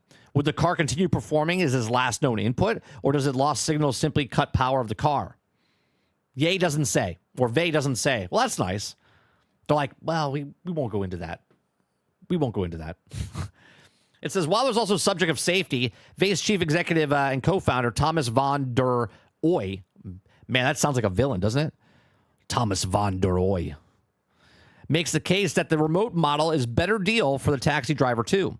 He explains that VE has recurred remote drivers who also previously worked in Uber, bringing them into the horror stories of knife attacks, facing some safety concerns. Furthermore, VE controls are also paid by an hour and not ride, unlike Uber. Interesting note that Uber also has a history of operation in Germany due to local laws protecting the taxi industry. The BBC also offers a brief rundown of the legal saga up until 2019. Thomas van der Oy is understandably keen to the pitch VE has a win for workers. Employ, for examples, former truck driving recruiters no longer needing to spend weeks on the road away from family or suffering stomach problems triggered by vibrations of the truck. Hold on a second. Yeah, that's fantastic. if I have to drive a truck, yeah, I'm not traveling away and being away from my family, but I'm still in my office and I'm still driving a fucking truck, right? Like I'm still driving the actual truck. It's not like I could be like, hey kid, come on over here, let's play while I'm driving an actual truck in the real world. I think there might be some sort of disconnect here because, and this is coming from a camera guy. Okay. So as a camera guy, when you're looking through the eyepiece, even though I'm in the world, I'm physically there, I'm staring, and I've seen some like surgeries and different things. Like I'm there. And if you look at it with your eyes is one thing, but when you look through a camera, your brain gets this like trickery going on where all of a sudden you get like disconnected, right? A lot of people do this just when they're out in the real world, right? Instead of watching the concert and enjoying the concert, they're watching the concert through their cell phone, right? And your brain gets dislodged, right? It thinks it's watching a video or a movie and people forget where they are. So like for that moment, you're driving a car. I'm playing a game. You ever have this happen to you when you're playing, let's say, Grand Theft Auto, Gran Turismo, even Forza Horizon? Maybe you come home from work one day, you're kind of tired, you're playing the game, right? And you start falling asleep, okay? Your brain's okay doing it because it knows it's a fucking video game, right? You know it's a video game. So if you crash in the video game, no big deal. Respawn, get back in the car, get back on the road. If your brain thinks, yeah, I'm just playing a game, but in real life, there's a truck going down the road, and all of a sudden you're tired or whatnot, and all of a sudden, one mistake, and you could take out an entire family or multiple families, okay, because you weren't paying attention, because your brain disconnects from you're actually doing something in real life because you're not physically there. People that are driving cars in real life know they're driving the car. But if you remove that and you're driving a car through a camera, it gets detached. Like you become detached from the actual thing that you're actually driving because you don't feel the motion, the speed when you're turning the thing. You know what I mean? Like, I don't know. This is going to be very interesting to see what happens. He also says that people see this job of the future, get those bathroom breaks and lunch breaks. They get to work in a team rather than their own. Okay. According to Vay, app users will also pay for a minute for their rented vehicles. Through the company's claims, this is also likely still amount of half of what the other car sharing services currently cost. Yeah, for now. However, it can't help but wonder if Vay may one day borrow a leaf out of Uber's venture capital playbook, jacking up the prices if it finds sounding success. Of course they would. Of course they would. Okay, mind you, perhaps the system, but is also getting ahead of itself. But Germany's new legislation perhaps won't be just Vay's heading out for a drive. So I thought this was interesting because, you know, it's video game, but not video game. Like this person, I understand there's a big yellow red button. If something goes wrong, they can hit that, but there's still, you're not there. Your brain is looking at this thinking you're in a video game, not in a real car. There's going to be that separation. That's just what happens. Aku says 30. There's already have this because too many truck drivers can't read signs in the U.S. Thanks, California. Eclipse says Hades 2 in 25 minutes. Let's go. Oh, it releases in 25 minutes? Sin says, exactly, I'm not down with any of these self-driving cars out in the wild. Just give the folks more excuses not be paying attention to the road. Yeah. And they think they're doing themselves a favor. They're like, oh, yeah, but you get to go to the bathroom now. I still have to pull over. I still got to pull the giant truck or car over to go take a piss, right? It's not like I'm driving and be like, autopilot. Right? Like, what are we talking about? You're still driving an actual car. Like, when I'm playing a video game, yeah, sure. Pause, get up, go get something to eat, go get something to drink, come back, go unpause, and then play again. This is real life.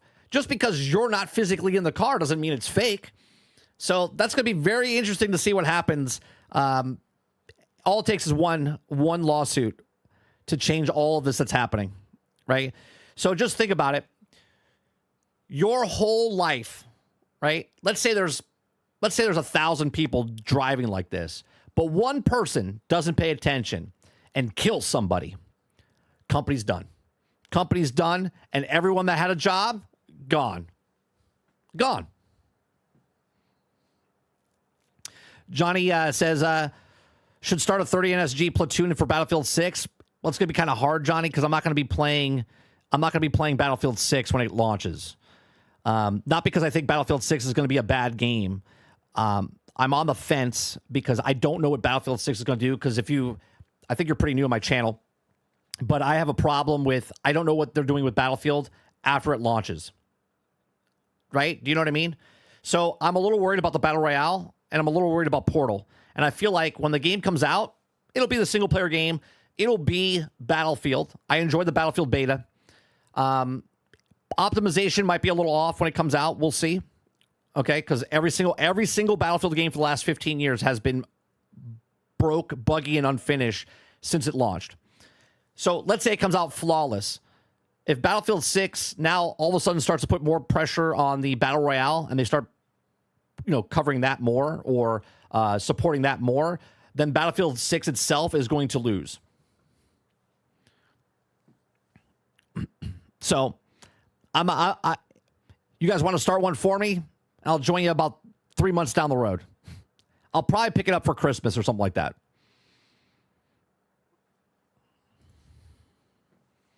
Aku says 30. I can give you an IRL example when flying.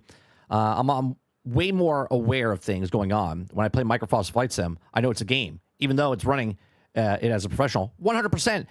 Like I said, when I'm playing a camera, when I'm filming something, if I'm filming a surgery, okay, I take my eye away from the camera and I look at the surgery. I'm like, man, that's gross. That's gross, right? But then I look through the camera, right? And when I look through the camera, my brain disconnects. It thinks I'm looking through a television set. Like I'm watching the footage live. I'm there filming the thing, but my brain detects or detaches from it. And I don't think I'm there in reality. I think I'm looking through a television set, right? So for that split second, all of a sudden I'm like, oh, this is gross. And I go, oh, and then I'm like, oh, that's not that bad, right? Your brain just disconnects from it.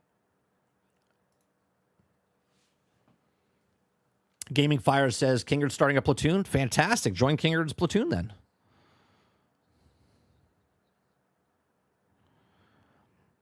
Johnny says, I hear you.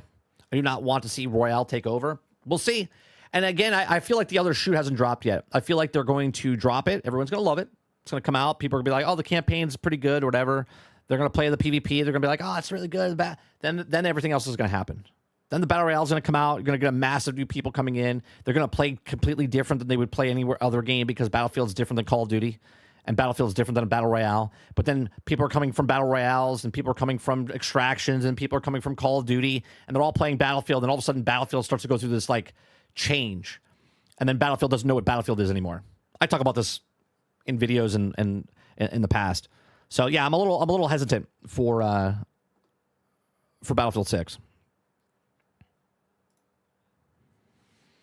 TV/screens are the great desensitizer for more people. They also need to see things without being through a screen. Right. Even doing this, just holding your phone up and filming something instead of just enjoying the thing that you're there. All of a sudden you watch it through. This is what happens when all the stuff. I don't want to get political, but like when you see stuff happening on the streets and people are getting their asses kicked and everyone just pulls their phone out.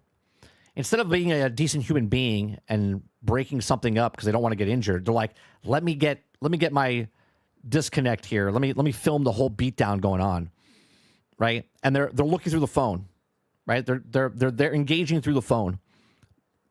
They forget that they're actually there in real life and they can actually do something. Eclipse says System of the Down talks about this all the time. We'll see what happens with it, you know? All right, let me see what's going on Twitter.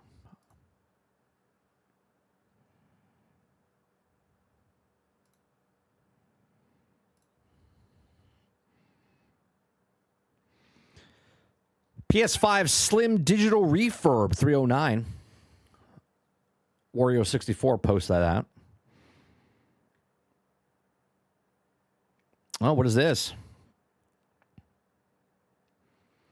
There you go. I think someone posted this and not posted this, but talked about this in our Discord yesterday. Remedy isn't giving up on its failed co-op shooter.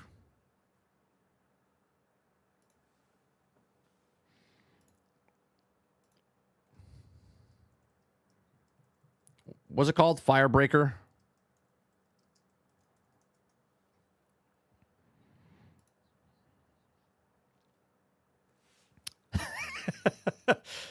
Oh, man. I mean, again, this is Steam. I'm sure console is 3 times better than this. Right? 3 times better than this. Okay. Remedy isn't giving up on its failed co-op shooter. Okay. So good morning and good day. I'm very busy right now, so let's not waste any time and get right into today's news. Welcome to Morning Checkpoint, Kotaku's daily roundup of news. Okay. Remedy is trying again to relaunch its failed co-op shooter. I love this. Right? It's sort of like the version of this. Be like, hey, can I speak to your manager? Sure, let me get him for you. Hi, I'm the manager. It's like when you launch your game, not early access, right? When you launch your game and then all of a sudden go, oh, just kidding. We're going to relaunch it, right? Splitgate 2 is doing this. Now they're going to try to redo their launch. How about you make a game, sell a game? Not make a game, falls out the door. It's like a drunk friend. You're like, get up. Come here. Can you just walk through the door, please? Right? So, FBC Firebreaker Remedy's co-op shooter released earlier this year hasn't been a big hit for the studio. While I enjoy it for a few days, the game failed to hook me due to the finicky menus, frustrating progression issues, and other complications that made it hard to enjoy with friends. Sounds like a winner. I mean, that whole sentence really sold it for me. Maybe I'll give it a shot. Since launch, Remedy has spent a lot of time fixing and improving the game. Imagine, I know in a world, okay? Imagine finishing and improving the game before you launch it. I know it's hard. Now, as the announced in the Steam post-September 2025, the studio is releasing a massive free content update that will change FBC in some big ways. Okay, so let's see. Our first free major update, FBC Firebreak, launches on September 29th. Breakpoint brings in these systematic overhaul, new content, and quality of life improvements, or as I like to call it, alpha. Okay. The new update named Breakpoint is launching on all platforms on September 29th. Perhaps the biggest change in this new update is removal of the job board. It begins replaced with the crisis board that fills up randomly generated missions and various modifiers, and the idea to make FBC more replayable. Okay, surprising and chaotic. To help with that, Remedy is also adding more variety of missions, new weapons, fresh enemies to kill, and or killed by. Okay, I'm also excited about the changes in the progression, which has also simplified some of the parts, making it easier to get cool guns and have fun, but also add more customization options for weapons as players spend more time completing missions. Where's this game making money? I know it's on Game Pass. Okay, I know it's on Game Pass. Is it a full price game? Is it a $40 game? And is there microtransactions in it? Okay. It says, we've taken a lot of feedback to heart, explained the studio. Over the summer, we have worked hard on releasing updates to the game. Still, Breakpoint is only the first major step. We know that we need a few more, bring significant improvements to the new systems, as well as content into the game. You mean finishing the game. Make the game, sell the game. The team also thanked players for sticking around and essentially redevelopers FBC's post-launch. I hope it all works out. And I'm excited to hop back into new FBC Firebreak as they enter spooky season. Okay, so it's amazing to me. So wait, is this what they're bringing in? New crisis. Okay, new ways to play. You got a board, 5 new enemies, new tutorial, new gun skins, armor sets, helmets, 10 sprays. Okay, there's no difference what this game did and what Space Marines 2 did. Okay? The difference, what I will say, is that Space Marines 2 is probably a much more polished game than Firebreaker, right? People obviously love it because of the Warhammer, brand and stuff around it. But I'm talking about the business model. The business model. Release a game, not complete, and then complete it over the next year, but pay full price up front, right? So, obviously, this one is less money than a $60, $70 game. But it's the same scenario. Game comes out, not very good. Performance issues, not very good game overall. People are like, it's fun for about a couple hours, but I'm good with it. They lost their whole player base. Okay, obviously. Not very good. We're 3 months in. 3 months in, and they have their update where they're fixed a whole bunch of issues, changed basically the game, which is amazing, right? So again, buy a game day one, wait 6 to 8 to 12 months for a fix, and then it becomes a game that you actually maybe would have been interested in if it came out. It's so frustrating to me as a gamer that every single day we have articles pop up or news stories or videos popping up saying that this game came out, this is the launch day of this game, and it comes out broke, buggy, and unfinished. Okay? And then people are like, well, I had fun with it. It's a fantastic game. I don't understand what the problem is. Meanwhile, the developers come out and say, oh, we fixed this issue, we fixed this issue, we fixed this issue, oh, this is bad, quality of life here, we're doing this.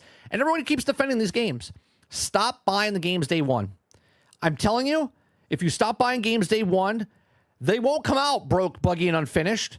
Okay? And if they do come out broke, buggy, and unfinished, they will be fixed in days, weeks, not months to years. Because once they get the money, they take their sweet ass time fixing it because they don't need to rush to fix the stuff because they already have your money.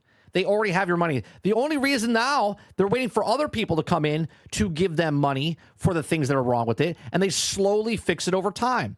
Stop giving these companies your money.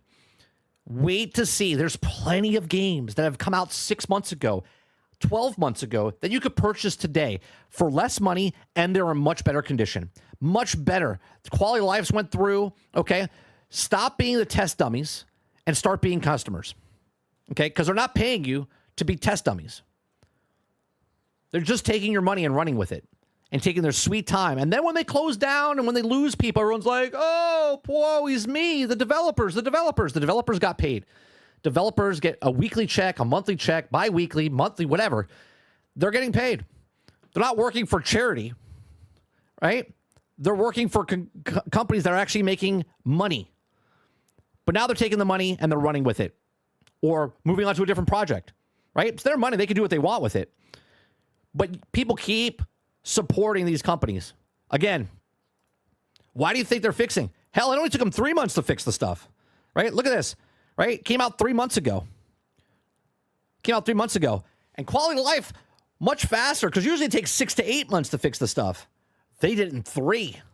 We're supposed to be happy about that. But these are just my thoughts. Let me know yours in the comment section down below. Please make sure you share, like, subscribe. If you like what I do here, check out some of other videos.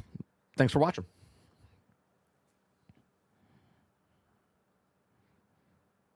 It's so ridiculous.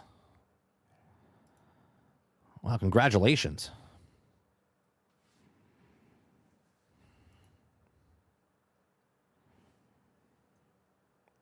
I should probably put this this story in for GXG. I forgot today's Thursday. We got GXG tonight. We got Generation X Gaming tonight. Another episode. Time Warp. That's what we should call it. Every week we make that joke.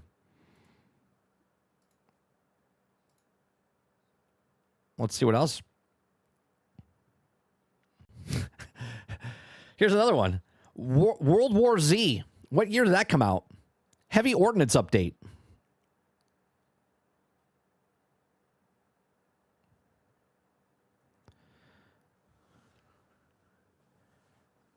Time moves faster because we're having so much fun. Order. It's because we have so much fun.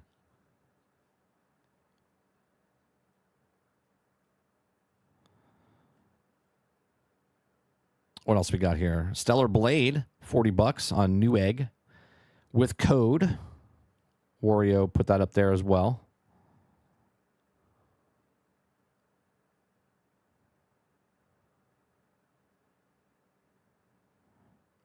I love how this is the advertisement for 007. Congratulations, everyone. We did it. We got an Asian girl. I'm sorry, woman. Okay, which is the woman that played in Eternals, by the way. She's the new Q. So they changed Q. I mean, congratulations for the representation of an Asian woman in video games. Right? Congratulations for that.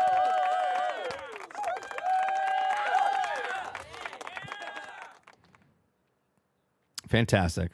It's like, you know what would make James Bond better? Okay. One, in the movies, they're like, what about if we change M? And now let's change Q. What about, they're like, can we make Bond a girl? They're like, not yet. But we can change Q. Sounds good.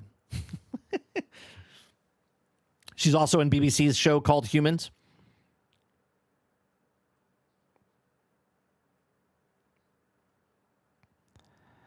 I'm sure it'll be fine. And remember, if you don't buy 007 now, it's because you're sexist and racist. Not because the game's super scripted and it didn't appeal to me. I mean, I'm a huge James Bond guy. But the game, we broke down that whole trailer.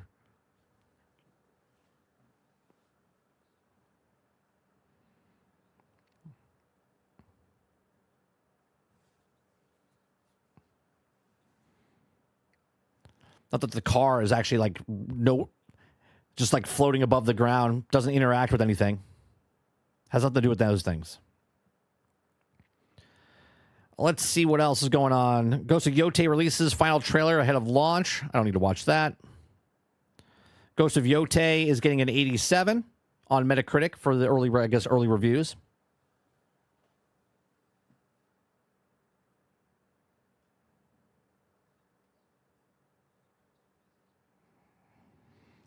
IGN gave it an 8 for Ghost of Yotei.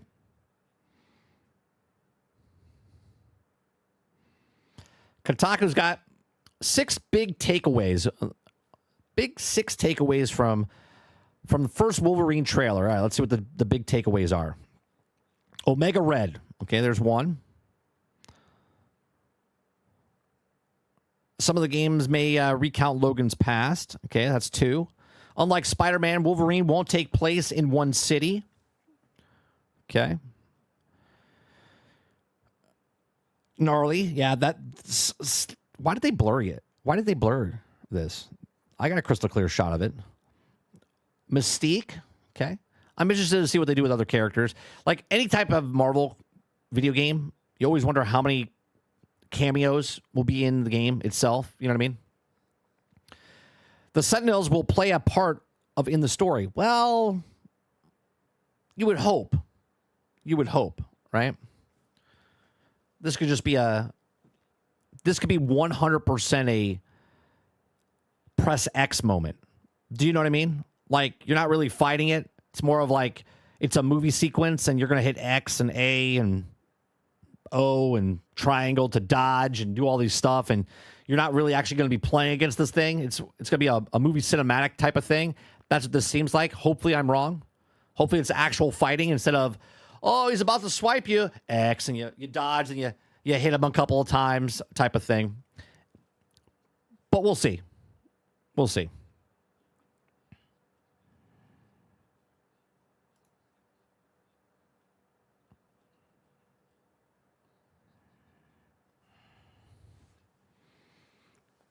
Let me see what you guys are saying. Ghost of Yotei. Is that a yogurt? It's a yogurt, isn't it?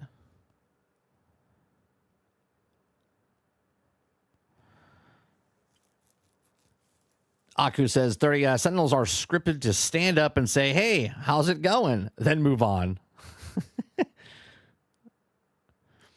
Battlefield says, design it, play it, break the mold. Forge the fight of Battlefield Portal with custom modes, object tools, and flexible map editor control over rules, objectives, and more.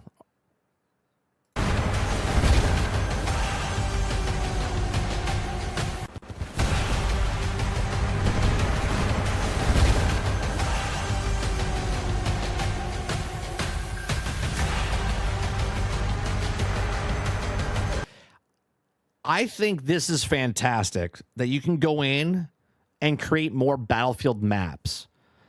What I think is going to be ridiculous is when you take and make it unrealistic with inside the maps, like falling through and doing like time trials as you're going through who can get through the circles first, right?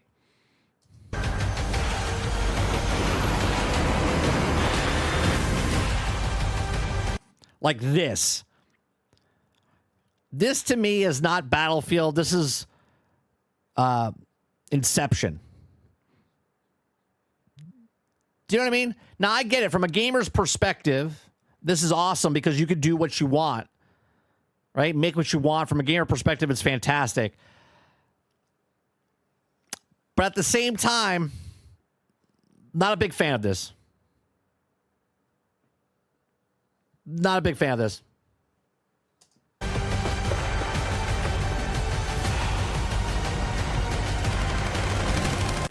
See, play with full XP.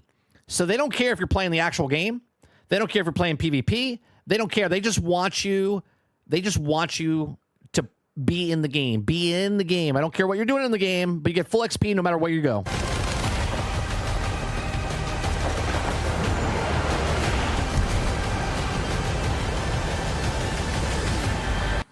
Now, see, that last one right there, I'm okay with this, right? All jet battle, all helicopter battle, like that type of stuff, that to me feels like it's grounded in Battlefield.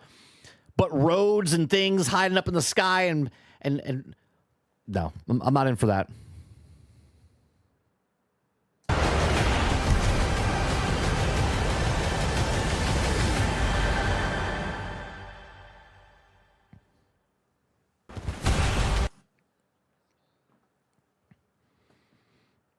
That's where I think they've gone a bridge too far.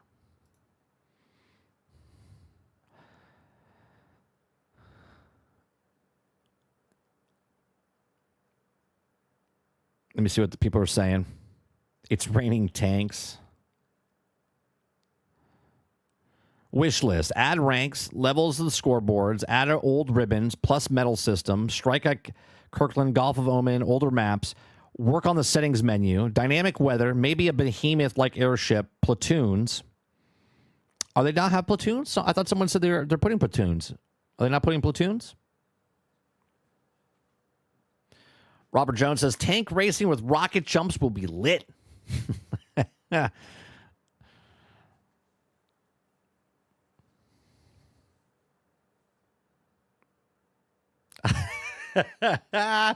love it so. Play with full XP in varied modes. Yeah, make sure you read the fine print. Play with full XP. Let's put it below in varied modes.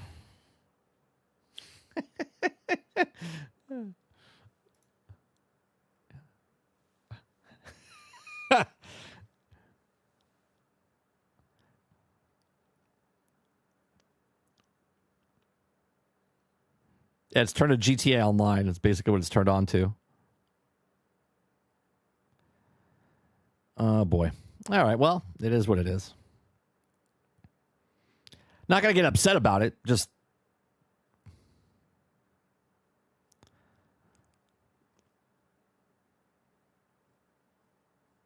What else is going on? Anything else on Twitter?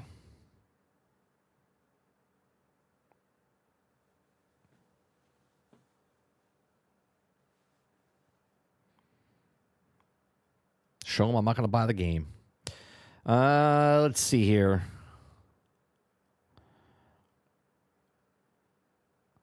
Yote reviews Sucker Punch has raised the bar for future PlayStation 5 games. That's about it. Perfect timing. We did it again. Made it through another week of the daily grind. We're here Monday through Thursday from 10 o'clock in the morning till noon Eastern. If you like it, hit that like button. Hit that subscribe button. If you'd like to go above and beyond that, become a member as little as $5. I appreciate everyone coming out, hanging out. Make sure you hit that like button. It does help us out. And like I said, if you'd like to go above and beyond that, become a member for $5. Or you can go listen to our music. Right? Listen to the music, the soundtracks that we... Or not soundtrack, all the parody songs and AI songs that we've created. We have a whole album called Perk Up and Plus Play. It's on Spotify. It's on iHeart, Pandora, iTunes, Apple Music. You can either purchase it, download it, stream it, whatever you want. Go check it out. They're pretty good songs. Other than that, we'll be back tonight. Well, actually, we'll be back this afternoon over on 30 and Still Gaming. We're playing some more Helldivers with Mr. Luke. We're also going to be back tonight on this channel, main channel, 30NSG, for Generation X Gaming, a weekly podcast that goes over a few of the top stories in the past week, and we rant along the way with Sarge. So come out and check us out 8 p.m. tonight right here on this channel or on Twitch, again, at 8 p.m. Eastern. Appreciate it very much. You guys have a great rest of your day, afternoon, and we'll see you guys on the next one. Peace.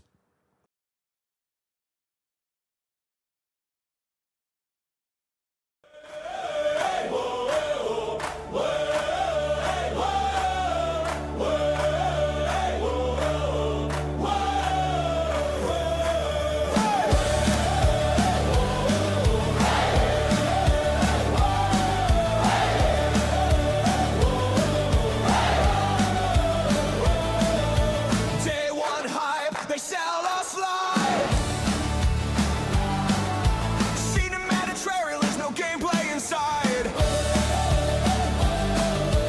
$60 down, what do we find? Another patch, no grind, wasting our time. We're tired of paying full price for shame. Same old cycle, we're done with the blame. Stop buying broken buggy games. Don't feed the fire, don't play the games. Vote with your wallet, break the chain. Stop buying broken buggy games.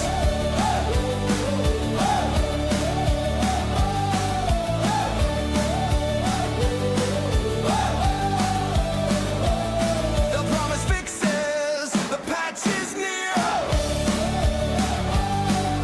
But we've heard that same song year after year. Glitches, crashes, loot box schemes. They're cashing out while killing our dreams. There are plenty of games you've never tried. Hidden gems waiting, worlds open wide. You don't need new just to have a good time. Skip the hype train, the choice is mine. It's not on us to pay for their sin.